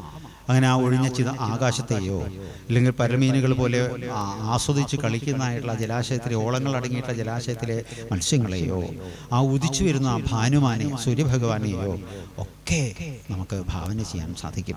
ഇല്ലെങ്കിൽ ഇഷ്ടദേവന്റെ ആ രൂപം ഓരോ അംഗോപാംഗം നമുക്ക് ചിന്തിക്കാൻ സാധിക്കും. ഇങ്ങനെ അതിൽ ലയിച്ച് അവസാനം രൂപമില്ലാത്തൊരവസ്ഥയിലേക്ക് പറഞ്ഞറിയിക്കാൻ പറ്റാത്തൊരു അനുഭൂതി തലത്തിലേക്ക് നമ്മൾ ഉയരും. മനസ്സിലായല്ലോ? അപ്പൊ ഇങ്ങനെ ഇരിക്കുമ്പോൾ ബാഹ്യബോധം ഉണ്ടാവില്ല, ദേഹബോധം ഉണ്ടാവില്ല, ഒന്നും ഉണ്ടാവില്ല. പുറത്ത് എന്ത് നടന്നാലും അറിയില്ല. അങ്ങനെ ഇരുന്ന ഇദ്ദേഹത്തിന് മുമ്പിൽ പോയിട്ട് രാജാവ് ആദ്യം ഒന്ന് ഇദ്ദേഹം അറിഞ്ഞിട്ടില്ല. വീണ്ടും അപ്പോഴും അറിഞ്ഞിട്ടില്ല. അപ്പൊ ദേഷ്യം വന്നു. കാരണം എന്താ? താൻ അധികാരിയാണ്, രാജാവാണ്, ക്ഷത്രിയനാണ്. അതിൻ്റെ ഒക്കെ ഒപ്പം എന്താ അറിയോ, ആ കൊള്ളരുതാത്തതിന് കൂട്ടുകൂടി സമയമായിട്ടുള്ളൂ. അപ്പൊ അവന്റെ ദൂഷിച്ച വാസനകൾ കൂടി ബാധിച്ചു. ഇതൊക്കെ ബുദ്ധിയെ സ്വാധീനിച്ചിട്ട് അഹങ്കാരം വർക്ക് ചെയ്തു, അഹംഭാവം വർക്ക് ചെയ്തു. സർവ്വദേവമയനാണ് ക്ഷത്രിയൻ. എൻ്റെ ഭൂപ്രദേശത്താണ് ഇങ്ങേരിയിരിക്കുന്നത്. സത്യം പറഞ്ഞു കഴിഞ്ഞാൽ എൻ്റെ കാരുണ്യം കൊണ്ട് അങ്ങേരിയിരിക്കുന്നത് ഈ സ്വാമി. എന്ത് സ്വാമി ഇയാൾ? അവർ വീട്ടിലൊരു അതിഥി വന്നു കഴിഞ്ഞാൽ അതിഥി നമ്മൾ വേണ്ട രീതിയിൽ മാനിക്കണ്ടേ എന്നൊക്കെ അദ്ദേഹത്തിന് സ്വയം തോന്നി. ഇയാൾക്കൊരു പണി കൊടുക്കണമല്ലോ എന്ന് ആലോചിച്ചപ്പോൾ ഒരു പാമ്പ് ഇങ്ങനെ ചത്ത് കിടക്കുന്നതായിട്ട് അതിങ്ങനെ കണ്ടു സൈഡിൽ. വിഷയം എന്നാണ് പാമ്പിനെ പറയുക. വിഷയം ആരോപിക്കുക, സമനിഷ്ഠയുള്ള ഒരു വ്യക്തിയിൽ വിഷയത്തെ ആരോപിക്കരുത് എന്നാണ് തത്വം. അങ്ങനെ ഏതായാലും വില്ലുകൊണ്ട് തന്നെ കോരിയെടുത്തിട്ട് അദ്ദേഹത്തിൻ്റെ കഴുത്തിലിട്ടു. അദ്ദേഹം അങ്ങനെ പോവുകയും ചെയ്തു. അകൃത്യം ചെയ്യണവരത് ഓർമ്മിക്കില്ല. പെട്ടെന്നൊരു മൂഡിൽ എന്തെങ്കിലും ഒപ്പിക്കുക, അത് കഴിഞ്ഞ് പോകും. കുറേ കഴിഞ്ഞപ്പോൾ ഇദ്ദേഹത്തിൻ്റെ മകൻ, ഈ സ്വാമിയുടെ മകൻ ശമീകരൻ എന്നാണ് മഹർഷിയുടെ പേര്, അദ്ദേഹത്തിൻ്റെ മകൻ പിന്നെ ശൃംഗി എന്നും ഗവിജാതൻ, 2 പേരാണ് നിക്നെയിം, ഗവിജാതൻ. അപ്പോൾ മറ്റു മുനികുമാരൻ പറഞ്ഞു, നീ ഇവിടെ ഇങ്ങനെ വെള്ളത്തിൽ കളിച്ചുകൊണ്ടിരുന്നിട്ട് എന്താ കാര്യം? നീ വലിയ സാധകനാണ്, സിദ്ധനാണ്, ബ്രഹ്മചാരി എന്നൊക്കെ. നിന്റെ അച്ഛൻ്റെ കഴുത്തിൽ ഒരു ചത്തപാമ്പിനെ ഇട്ടിട്ടുണ്ട് ഒരു വിദ്വാൻ എന്ന് പറഞ്ഞു. ഇത് കേട്ടപ്പോൾ കുട്ടിക്ക് സങ്കടമായി, ദേഷ്യം വന്നു. അപ്പോൾ കുറച്ച് ജപസിദ്ധികളൊക്കെ എൻ്റെ കയ്യിലുണ്ട്. ജപസിദ്ധികൾ എങ്ങനെ അറിയാം? നമ്മൾ നേരത്തെ പറഞ്ഞതുമാതിരി മണർക്കാട് അങ്ങാടിക്ക് പോകണം, വണ്ടി മകം കൊണ്ടുപോയിരിക്കുക, പെട്ടെന്ന് പോയി വരും വേണം. അപ്പോഴാണ് അയൽവക്കത്തെ ഒരാൾ ബുള്ളറ്റ് നിർത്തിയിട്ട്, കേശട്ടാ ഒന്നുമില്ല, വെറുതെ കണ്ടിട്ട് കുറയല്ലോ, വെറുതെ വിളിച്ചതാ, എന്താ കൂട്ടാ വിശേഷം, എവിടേക്കാ? ഞാനും മണ്ണാർക്കാട് പോകണമെന്ന് വിചാരിച്ചിരിക്കുക. അപ്പൊ യാദേവി സർവഭൂതേഷു ലിഫ്റ്റ് രൂപേണ സംസ്ഥിത നമസ്തേ നമസ്തേ. അപ്പൊ നമുക്ക് അവിടെ ലിഫ്റ്റ് കിട്ടിയില്ലേ? അപ്പൊ ഉദ്ദേശം എന്തോ നടന്നു. ഇതൊക്കെ സാധിക്കുന്ന പറയണതേ. അതെ, അങ്ങനെ ഇത് സിദ്ധിയാണ്. അതൊക്കെ ചില സിദ്ധികളാണ്. അപ്പോൾ ഇദ്ദേഹത്തിന് തോന്നി, ഞാൻ സിദ്ധനാണല്ലോ, ജപസിദ്ധനാണല്ലോ, അങ്ങനെയാണെങ്കിൽ അച്ഛനെ അപമാനിച്ചിട്ടുള്ള ഈ വിദ്വാനെ ശപിച്ച് നശിപ്പിച്ച് കളയാം എന്ന് തോന്നിയിട്ടുള്ള കുട്ടി, പക്വതയില്ലാത്ത ഈ കുട്ടി എന്ത് ചെയ്തറിയോ, ആ ജലം കയ്യിലെടുത്തിട്ട് ആ പ്രപഞ്ചം കറങ്ങുന്നത് സർവേശ്വര അങ്ങയുടെ ഇച്ഛയാലാണ് എന്നത് സത്യമാണെങ്കിൽ ഭാനുമാൻ എന്നും കിഴക്കുതിച്ച് പടിഞ്ഞാറ് അസ്തമിക്കുന്നു എന്നത് സത്യമാണെങ്കിൽ, ബ്രഹ്മചാരിമാർക്കും ഗൃഹസ്ഥ ആശ്രമം ധരിക്കുന്ന ആളുകൾക്കും വേണ്ടിയിട്ടൊക്കെ ഭൂമിയിൽ വർഷമുണ്ടാകും എന്നത് സത്യമാണെങ്കിൽ, എൻ്റെ അച്ഛനെ ആക്ഷേപിച്ച ഈ ദുഷ്ടൻ ഇന്ന് തൊട്ട് 7-ാം നാൾ സർപ്പദംശനം, തട്ടകദംശനം അനുഭവിച്ച് ചാവാനിട വരട്ടെ. ശാപം കൊടുത്തു. കുറച്ച് കഴിഞ്ഞു ആശ്രമത്തിലേക്ക് വന്നു. അച്ഛൻ്റെ കഴുത്തിൽ നിന്ന് ചത്ത പാമ്പിനെ എടുക്കുമ്പോൾ കുട്ടി അറിയാതെ വിങ്ങി പൊട്ടി കരഞ്ഞു. കുട്ടിയുടെ കണ്ണുനീര് അച്ഛൻ്റെ ചുമലിൽ വീണു. അപ്പോൾ അച്ഛൻ ഉണർന്നു നോക്കിയപ്പോൾ കരയുന്ന മകനെ കണ്ടു. സാധകന്മാരും ബ്രഹ്മചാരിമാരും സന്യാസിമാരും ഒന്നും കരയാൻ പാടില്ല. കരയാൻ പാടില്ല എന്നല്ല, കരയാനുള്ള സാഹചര്യം ഉണ്ടാവില്ല എന്നർത്ഥമാണ്. ഇനി അങ്ങനെ കരയുന്നുവെങ്കിൽ അതിൽ 2 ഓപ്ഷൻ ഉണ്ട്. എന്താണ്? ഒന്ന്, തനിക്ക് വേണ്ടിയിട്ടാവില്ല കരയുക, സമാജത്തിന് വേണ്ടിയിട്ടോ തന്നെ ആശ്രയിച്ച ഒരു ഭക്തനോ ദീനന്മാർക്കോ വേണ്ടിയിട്ടായിരിക്കും കണ്ണീരൊഴിക്കുക. 2, കർമ്മവൈകല്യം വന്നിട്ടുണ്ടാവും. വേണ്ട രീതിയിൽ ഉപാസനകളില്ലെങ്കിൽ മനോബലം നഷ്ടപ്പെടും. അപ്പോഴും വിഷമിക്കാനുള്ള സാഹചര്യങ്ങൾ ഉണ്ടാവും. ഇങ്ങനെ 2 രീതിയിലാണ് ഒരു സാധകൻ കരയേണ്ടതായിട്ട് വരിക. അപ്പോൾ ഇദ്ദേഹം ചോദിച്ചു, മോനെ എന്താ നീ കരയാനുള്ള കാരണം? എന്തിനു വേണ്ടിയിട്ടാണ് കാരണം? അപ്പോൾ അച്ഛാ കണ്ടു ആ ചത്ത പാമ്പിനെ ഒരു ഗുരുത്തല്ലാത്തവൻ അങ്ങനെ തോളിലിട്ടാണ്, ഞാനത് എടുത്ത് കളഞ്ഞതാ, കുഴിച്ചിട്ടിട്ട് വരാമെന്ന് പറഞ്ഞു. അപ്പം അച്ഛൻ ഒന്നും വേണ്ടിയില്ല, കുഴിച്ചിട്ടിട്ട് കൊണ്ട് വന്നു. അപ്പോൾ കിതപ്പൊക്കെ മാറി വന്നു. അപ്പോൾ എന്നിട്ട് എന്താണ്ടായി? എനിക്ക് ദേഷ്യം വന്നു. സാധകന്മാർക്ക് ദേഷ്യം വരാൻ പാടുള്ളൂ. എന്നിട്ടോ ഞാൻ കൊള്ളരുതാത്തനെ കൊണ്ട് ശപിച്ചു. ഇന്ന് തൊട്ട് 7-ാമത്തെ ദിവസം തക്ഷകം കടിച്ച് മരിക്കട്ടെ ശപിച്ചു. അല്ല, ആരാന്ന് വല്ല പിടിയും കിട്ടിയോ? പിന്നെ രാജാവാണെന്ന് അറിഞ്ഞത്. വിഡ്ഢിതരായല്ലോ കുട്ടി ചെയ്തത്, നീ നശിപ്പിച്ചില്ലേ? എന്താച്ചാ? എടാ, നിന്റെ തപസ്സിന്റെ പുണ്യം മുഴുവൻ കളഞ്ഞു നീയേ. ക്രോധത്തിലൂടെയും ശാപത്തിലൂടെയും തപശക്തി നഷ്ടപ്പെടും. മനസ്സിലായോ? ക്രോധത്തിലൂടെയും ശാപത്തിലൂടെയും തപശക്തി നശിച്ചു പോകും. അതുകൊണ്ട് വിവരമുള്ള സാധകന്മാര് ശപിക്കുകയില്ല, ക്രോധിക്കുകയില്ല, ചെയ്യാൻ പാടില്ല. കുട്ടിക്ക് വല്ലാത്ത സങ്കടമായി. അത് മാത്രമല്ല മോനെ, നീ ചിന്തിക്കേണ്ടിയിരുന്നു, ഓരോ വർണ്ണങ്ങൾക്കനുസരിച്ചിട്ടാണല്ലോ സംസ്കാരം ഉണ്ടാവുക, അല്ലേ? ബ്രാഹ്മണന്റെ സംസ്കാരം അല്ലല്ലോ ക്ഷത്രിയനുണ്ടാവുക. ഈ 2 പേരുടെയും സംസ്കാരം അല്ലല്ലോ വൈശ്യനുണ്ടാവുക. ഈ 3 പേരുടെയും സംസ്കാരം അല്ലല്ലോ ശൂദ്രനുണ്ടാവുക. അപ്പോൾ ഒന്നാമത് ഗൃഹസ്ഥനും കൂടിയാണ്, അധികാരമുള്ള ആളാണ്. അപ്പൊ അദ്ദേഹത്തിന്റെ വാസനകള് അദ്ദേഹത്തിന്റെ നിയന്ത്രണത്തിൽ കിട്ടിക്കൊള്ളണമെന്നില്ല. അങ്ങനെ അപക്വമായിട്ടുള്ള ഒരു മുഹൂർത്തത്തിൽ അദ്ദേഹത്തിൽ നിന്ന് ഇങ്ങനെ ഒരു വൈകല്യം സംഭവിച്ചാൽ അതിന് നമ്മൾ പൊറുക്കില്ലേ കുട്ടി വേണ്ട. നീ ചെയ്ത് വലിയ അബദ്ധമായി, അപരാധായി. ഇതങ്ങോട്ട് കേട്ടപ്പോൾ കുട്ടിക്ക് വല്ലാത്ത സങ്കടമായി. ഭഗവാനെ, സർട്ടിഫിക്കറ്റ് കിട്ടിയില്ല എന്ന് മാത്രമല്ല, ആട്ട് കിട്ടുകയും ചെയ്തു, തപസ്സിൻ്റെയൊക്കെ ഊർജ്ജം പോയി എന്ന് പറഞ്ഞു. എത്ര കാലം ജപിച്ചുണ്ടാക്കണം? സങ്കടമായി. അച്ഛാ, ഞാൻ എന്താ ചെയ്യാൻ? പരിഹാരം എന്താന്ന് ചോദിച്ചു. കരഞ്ഞു. ആദ്യ പരിഹാരമായി കേട്ടോ. എന്താ? പശ്ചാത്തപിച്ചു കഴിഞ്ഞാൽ പാതി പാപം പോയി. ന്യായീകരിക്കാൻ പാടില്ല. പണ്ട് ഏതോ ഒരു അധികാര കേന്ദ്രത്തിലിരിക്കുന്ന ആൾ വിമാനത്തിൽ കയറിയിട്ട് ഒരു സ്ഥലത്തേക്ക് പോണ സമയത്ത് ഏതോ ഒരു സ്ത്രീയുടെ പുറം വിരലിൽ തട്ടിയെന്ന് പറഞ്ഞിട്ട്, ആരാ എൻ്റെ വിരലിൻ്റെ കൂടെ വന്നിട്ട് പുറം വെച്ച് വരച്ചതെന്ന് അത്ര പറഞ്ഞു. അങ്ങനെ ന്യായീകരിക്കാൻ പാടില്ല. അബദ്ധം വന്നെങ്കിൽ അബദ്ധമാണ് എന്ന് അഡ്മിറ്റ് ചെയ്യണം എന്ന് പറയാം. അതാണ് മാന്യത, അതാണ് യോഗ്യത. ഇവിടെ അങ്ങനെയല്ല, ന്യായീകരിക്കുകയാണ് ചെയ്തത്. അത് ശരിയല്ല. പക്ഷെ ഈ കുട്ടി ന്യായീകരിച്ചില്ല, അബദ്ധം വന്നു എന്ന് മനസ്സിലായി. തെറ്റ് തിരുത്തണമെന്നുണ്ട്. ഞാൻ എന്താ ചെയ്യേണ്ടതെന്ന് ചോദിച്ചു. മോനൊരു കാര്യം ചെയ്യും. എൻ്റെ മണിമന്ത്ര ഔഷധാനി 3 വിഷയത്തിലൂടെ കാര്യങ്ങൾ മാറ്റം വരുത്താൻ സാധിക്കും. എന്തൊക്കെയാണത്? മണി, മന്ത്രം, ഔഷധം. മണി എന്ന് പറഞ്ഞാൽ രസമണി മണിയാണ്. രത്നങ്ങൾക്ക് പറയുന്ന മറ്റൊരു പേരാണ് മണി. പിന്നെയോ മന്ത്രം, പിന്നെയോ ഔഷധം. ഈ 3 രീതിയിലും കാര്യങ്ങൾക്ക് പരിഹാരങ്ങൾ ചെയ്യാൻ സാധിക്കും. അത് അദ്ദേഹം എന്തെങ്കിലുമായിട്ട് പരിശ്രമിക്കട്ടെ. ഈ വിഷയം അദ്ദേഹത്തിനെ പോയി അറിയിക്കൂ എന്ന് പറഞ്ഞു. അങ്ങനെ നേരെ ചെന്നു. രാജാവിന് മുഖം കാണിക്കാൻ വേണ്ടിയിട്ട് ഒരു ബ്രഹ്മചാരി കുട്ടി വന്നിട്ടുണ്ട്. സ്വാമിയുടെ ആശ്രമത്തിലെ കുട്ടിയാണ്. ശമീക മുനിയുടെ മകനാണെന്നോ കേട്ടത് മനസ്സിലായതെന്നോ കാര്യം പോയി പറഞ്ഞപ്പോൾ അദ്ദേഹം വേഗം വരാൻ പറയൂ. നേരെ മുറിയിലേക്ക് കൊണ്ടുപോയി. കുട്ടി ചെന്നപ്പോൾ അദ്ദേഹത്തിനെ നമസ്കരിച്ചു. അദ്ദേഹം അങ്ങോട്ട് നമസ്കരിച്ചു എന്ന് പറയണം. എന്താ മോനെ, എന്താ വിശേഷം? ഞാൻ എന്താ അങ്ങേക്ക് സേവ ചെയ്യേണ്ടതെന്നാ ചോദിച്ചു കുട്ടിയുടെ. അപ്പോൾ അല്ല, സേവയൊന്നും ചെയ്യണ്ട, ഞാനൊരു തെറ്റ് ചെയ്തു എന്ന്. കുട്ടി എന്താ തെറ്റ് ചെയ്ത്? ഞാൻ അല്ല മോനെ, എനിക്കൊന്ന് പറയാണ്ട്. എന്താ? ഞാൻ ആലോചിച്ചില്ല, എൻ്റെ ഭാഗത്ത് അബദ്ധം ഉണ്ടായത്. ഞാൻ കുട്ടിയുടെ അച്ഛനെ ഒന്ന് അവമാനിച്ചു എന്നുള്ളൂ. അല്ല, അത് സാരില്ല, ഞാനൊരു തെറ്റ് ചെയ്തു. അല്ല, കുട്ടി എന്താ തെറ്റ് ചെയ്തത്? ഞാൻ അങ്ങേ ശപിച്ചു. സന്തോഷായി കാരണം അറിയോ, ശപിച്ചപ്പോ പാപത്തിന്റെ ഫലം കുറഞ്ഞു, ഈ ശാപത്തിന്റെ ഫലം കുറഞ്ഞു. പിന്നെ രണ്ടുപേരും പൊരുത്തപ്പെട്ടു അങ്ങോട്ടും ഇങ്ങോട്ടും സംസാരിച്ചു. ശരി, വിഷമിക്കേണ്ടെന്ന് പറഞ്ഞിട്ട് ദക്ഷിണയൊക്കെ നൽകി കുട്ടിയെ സ്നേഹത്തോടെ യാത്രയാക്കി. തൻ്റെ രാജഗുരുനാഥനായിട്ടുള്ള വസിഷ്ഠ മുനിയെ, ഇതാണ് യുക്തി. കാരണം എപ്പോഴും എന്തറിയോ, തന്നിൽ താഴെ പെൺജാതി തന്നിൽ മീതെ ചങ്ങാതി. കേട്ടിട്ടുണ്ടോ? അത് കേട്ടില്ലേ? തന്നിൽ താഴെ എന്ന് പറഞ്ഞു കഴിഞ്ഞാൽ പറയണേന് ഒപ്പത്തിനൊപ്പം പറയുന്ന ആളാണ് ഒപ്പമുള്ള ആൾ എന്ന് പറഞ്ഞാൽ കുടുംബം അത്ര ശോഭിക്കില്ല. ശരിയല്ലേ? ഈ ഭർത്താവ് പറഞ്ഞ ഭാര്യയും പറയും കാക്ക കങ്കങ്ങ എന്ന് പറഞ്ഞു കഴിഞ്ഞാൽ യാരാലാവാത്രജ്ഞാനാവും, സക്സസ് ആവില്ല. പിന്നെ ഒരു വേഴ്സാ സംഭവിക്കും. എന്ത് വേഴ്സാ അത്? ഡൈവോഴ്സ്. അപ്പൊ ഇത് സമരസപ്പെട്ടുകൊണ്ട് പോകണമെങ്കിൽ എന്ത് വേണം അറിയോ? അഡ്ജസ്റ്റ്മെന്റ്, നീക്ക് പോക്ക് എന്നാ പറയാ. നീക്ക് പോക്ക്, അത് ശരിയാവണം എന്നാ പറയാ. ഏതായാലും ആ ശാപം അതിന് പൊരുത്തപ്പെടാൻ ഞാൻ പറഞ്ഞു. വസിഷ്ഠ മുനിയോട് സാഷ്ടാംഗം വീണിട്ട് തനിക്ക് പറ്റിയ അപരാധം പറഞ്ഞു. അപ്പോൾ വസിഷ്ഠ മുനി ഇദ്ദേഹത്തിനോട് ചിരിച്ച് പറഞ്ഞു, മോനെ സാരില്ല, അങ്ങനെ ഒരു അബദ്ധം വന്നു, പക്ഷെ വിധിയിലുള്ളതാണ്. വിധി വിഹിതം ബുദ്ധിയാനുസരണം എന്നുണ്ട് കുട്ട. കാരണം വിധിക്ക് അനുസരിച്ചിട്ടാണ് ബുദ്ധി പ്രവർത്തിക്കുകയുള്ളൂ.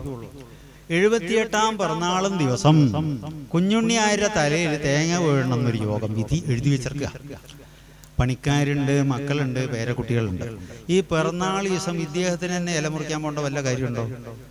അപ്പോൾ ഇല മുറിക്കാൻ പോയി. എന്തിനു വേണ്ടിയിട്ട് അറിയോ? അദ്ദേഹത്തിന്റെ സഹപാഠി അന്ന് വന്നു. കൂട്ടുകാരനെ നാളെ ഓർമ്മിച്ചു വന്നതാ.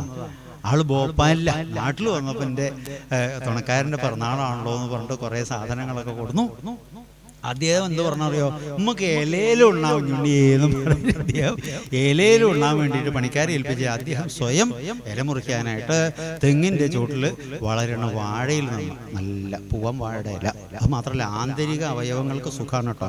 ഇളം ചൂടുള്ള ആഹാരം വാഴ ഇലയിൽ വിളമ്പിയിട്ട് ആ ചൂടോടുകൂടി കഴിച്ചാൽ ആന്തരിക ശുദ്ധി സംഭവിക്കും. വയറ്റിൻ്റെ ഉള്ളിലുള്ള കേടുകളൊക്കെ പോകും. അതെ, ത്വക്ക് രോഗങ്ങൾ ശമിക്കും. അങ്ങനെ ഒരുപാട് ഗുണങ്ങളുണ്ട്. അത് നമുക്ക് പിന്നീട് എപ്പോഴെങ്കിലും പറയാം. അപ്പോൾ ഏതായാലും ഈ വിദ്ദേഹം പോയപ്പോൾ തെങ്ങ് എന്ത് ചെയ്യുന്നുണ്ടറിയോ? അങ്ങനെ മൂടി ഊരി നിൽക്കണം. ആര് വന്നിട്ട് വേണം തലയിൽ കിടാന്ന് പറഞ്ഞിട്ട് കറക്റ്റ് മൂപ്പരവിടെ എത്തലും തലയിലേക്ക് കിട്. അങ്ങനെ സംഭവിക്കാറുണ്ട്. പക്ഷേ മറ്റൊന്നുണ്ട് കൂട്ടാ. അതെന്താ? ഈശ്വരാധീനമുണ്ടെങ്കിൽ, മഹാത്മാക്കളുടെ കൃപയുണ്ടെങ്കിൽ വിധി അതുപോലെ നടക്കും. പക്ഷെ തേങ്ങയുടെ വലുപ്പം കുറയും. എന്നിട്ട് എന്താ കുറയോ? അച്ചിങ്ങിയാക്കി വിടും. മനസ്സിലായോ? അപ്പൊ ഫലത്തിൽ സംഭവം ശരിയായില്ലേ? തേങ്ങ വീഴണം എന്നുള്ളത് സംഭവിച്ചു. പക്ഷെ ഭഗവാന്റെ മഹാകാരുണ്യം കൊണ്ടും നമ്മുടെ അനുഷ്ഠാനത്തിന്റെ വൈഭവം കൊണ്ടും മഹാത്മാക്കളുടെ കൃപ കൊണ്ടും നമ്മുടെ ദാനത്തിന്റെ പുണ്യം കൊണ്ടും എന്ത് ചെയ്തു? തേങ്ങ വലിപ്പം ചുരുങ്ങിയിട്ട് അച്ചിങ്ങായിട്ട് മാറി. അപ്പൊ പെട്ടെന്ന് 8ാം പേജില് കോളത്തില് ഒന്നും വന്നില്ല, ലേശം ഒന്ന് മുഴച്ചു എന്ന് മാത്രമേ ഉള്ളൂ. അത് മെസ്സേജ് ചെയ്താൽ മാറുമല്ലോ അല്ലേ? സുഖമായിട്ട് മെസ്സേജ് ചെയ്ത് കഴിഞ്ഞാൽ മാറും. ഇതാണ് മാറ്റം. അതുകൊണ്ട് മോനൊരു കാര്യം ചെയ്തോളൂ, മഹാത്മാക്കളെ ആശ്രയിച്ചുകൊണ്ട് സന്തോഷകരമായിട്ടുള്ള ആനന്ദമുണ്ടാവുന്നതായിട്ടുള്ള ജീവിതത്തിൻ്റെ നശ്വരയെ ബോധിപ്പിക്കുന്നതായിട്ടുള്ള ജ്ഞാനമാർഗങ്ങളെ അവലംബിക്കാനായിക്കൊണ്ട് കഥകളിലൂടെ, കാരണം ഈശ്വര കഥകളിലൂടെ പെട്ടെന്ന് ശുദ്ധനായിട്ട് തീരും. അതുകൊണ്ട് അതിനുള്ള മാർഗങ്ങൾ ആലോചിക്കാമെന്ന് പറഞ്ഞാൽ അതിനൊരു കാര്യം ചെയ്യാം. ഇപ്പോൾ ഉണ്ണിക്കായൻ്റെ തത്വം അറിയാലോ, ഞാൻ നേരത്തെ പറഞ്ഞു വന്നിട്ടുണ്ടോ? ഓർമ്മയുണ്ടോ? ആ ജപത്തിനെ പറ്റിയിട്ട് ഇല്ല ഗുരുനാഥൻ, എനിക്ക് പെട്ടെന്ന് ഓർമ്മ തരും. അതാണ് ഈ കഷ്ടകാലം വരുമ്പോൾ വേണ്ടപ്പോൾ തോന്നില്ല. ഇല്ല 10 പിന്നെയോ ക്ഷേത്ര 10 100, കടവിൽ 10 1000. പിടിയിട്ടില്ല. ഇല്ല 10 എന്ന് പറഞ്ഞാൽ വീട്ടിൽ നമ്മൾ ഇരുന്ന് ജപിക്കുന്ന 10 മന്ത്രത്തിന് 10 ജപത്തിന്റെ അതേ ഫലം. അതേ 10 മന്ത്രം ക്ഷേത്രാങ്കണത്തിൽ നിന്നാണ് നമ്മൾ ചെയ്യുന്നതെങ്കിൽ എന്താ? ഈ 10ന് 100ന്റെ ഫലം. അതേ 10 മന്ത്രം പുണ്യതീർത്ഥങ്ങളിലോ കടവുകളിലോ ഒഴുക്കുള്ള നദിയുടെ അടുത്തൊക്കെ വെച്ച് ജപിക്കുകയാണെങ്കിൽ വലിയ ഫലമാണ്. സമുദ്രത്തിൻ്റെ അടുത്ത് ഫലം കൂടുതലാണ്. മഹാത്മാക്കളുടെ സമാധി സ്ഥാനത്തിൽ ഫലം കൂടുതലാണ്. യജ്ഞസ്ഥലങ്ങളിൽ ഫലം കൂടുതലാണ്. എന്താ യജ്ഞസ്ഥലത്തിന് ഫലം കൂടുതലാവാനുള്ള കാരണം? സൂക്ഷ്മ രൂപത്തിൽ ഋഷികളും ദേവന്മാരും ആഗതരാവും എന്നത് ഒരു സത്യമാണ്. അപ്പോൾ ഈ ദേവന്മാരുടെ സാന്നിധ്യത്തിൽ വെച്ച് ചെയ്യുന്ന ആ പുണ്യകർമ്മങ്ങൾക്കൊക്കെ ദാനധർമ്മങ്ങളായിക്കോട്ടെ, സേവയായിക്കോട്ടെ, എന്തിനും ഇച്ഛാധികം ഫലം എന്നാണ്. അങ്ങനെ പുണ്യ നദിയായിട്ടുള്ള ഗംഗയുടെ തീരത്ത് അവിടെ ചെന്നു നല്ലൊരു സ്ഥലമൊക്കെ വെടുപ്പാക്കി 5 കാര്യങ്ങൾ ശ്രദ്ധിക്കണം എന്ന് പറയാണ്. കാര്യസാധ്യത്തിന് എന്തൊക്കെയാണത്? ദേശം, കാലം, കർമ്മം, കർത്താവ്, ദ്രവ്യം. എന്തൊക്കെയാണ്? ചിലപ്പോൾ സുരേഷ് ഗോപി ചോദിക്കും, ഒറ്റ ചോദ്യം മതി മാറ്റിമറിക്കാൻ എന്ന് പറഞ്ഞു. എന്തൊക്കെയാ പറഞ്ഞത്? ദേശം, കാലം, കർമ്മം, കർത്താവ്, ദ്രവ്യം. ദേശം. ഇപ്പൊ നമ്മൾ പറയുന്ന ഭാഗവത കഥയാണ് അല്ലേ? മണ്ണാർക്കാട് ബസ് സ്റ്റാൻഡിൽ പോയിട്ട് അങ്ങോട്ട് ഭാഗവതം പറയാതിരുന്ന ശോഭിക്കുമോ? അപ്പോൾ യോജിച്ച സ്ഥലമായിരിക്കണം, പ്ലേസ് അനുകൂലമായിരിക്കണം, കാലം അനുകൂലമാവേണ്ടിയിരിക്കുന്നു, കർമ്മം ശ്രേഷ്ഠമായിരിക്കണം, കർമ്മി ശ്രേഷ്ഠനായിരിക്കണം, ഉപയോഗിക്കുന്ന ധനം ശുദ്ധവുമായിരിക്കണം. ആരെങ്കിലും കീറിയിട്ടും പിടിച്ചിട്ടും കള്ളക്കടത്ത് നടത്തിയിട്ടും ഒന്നും ഉണ്ടാക്കിയ പണം കൊണ്ട് ധർമ്മം ചെയ്താൽ അതിന് വൈരുദ്ധ്യ ഫലമാണ് ഉണ്ടാവുക. അങ്ങനെ ഒത്തതായിട്ടുള്ള ദിക്ക് തിരഞ്ഞെടുത്തു. അതാണ് ഗംഗയുടെ തീരം.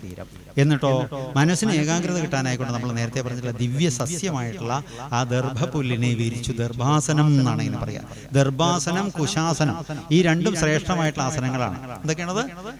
കുശപ്പുല്ല് എന്നുണ്ട്, അതും ശ്രേഷ്ഠതയുള്ള സാധനം.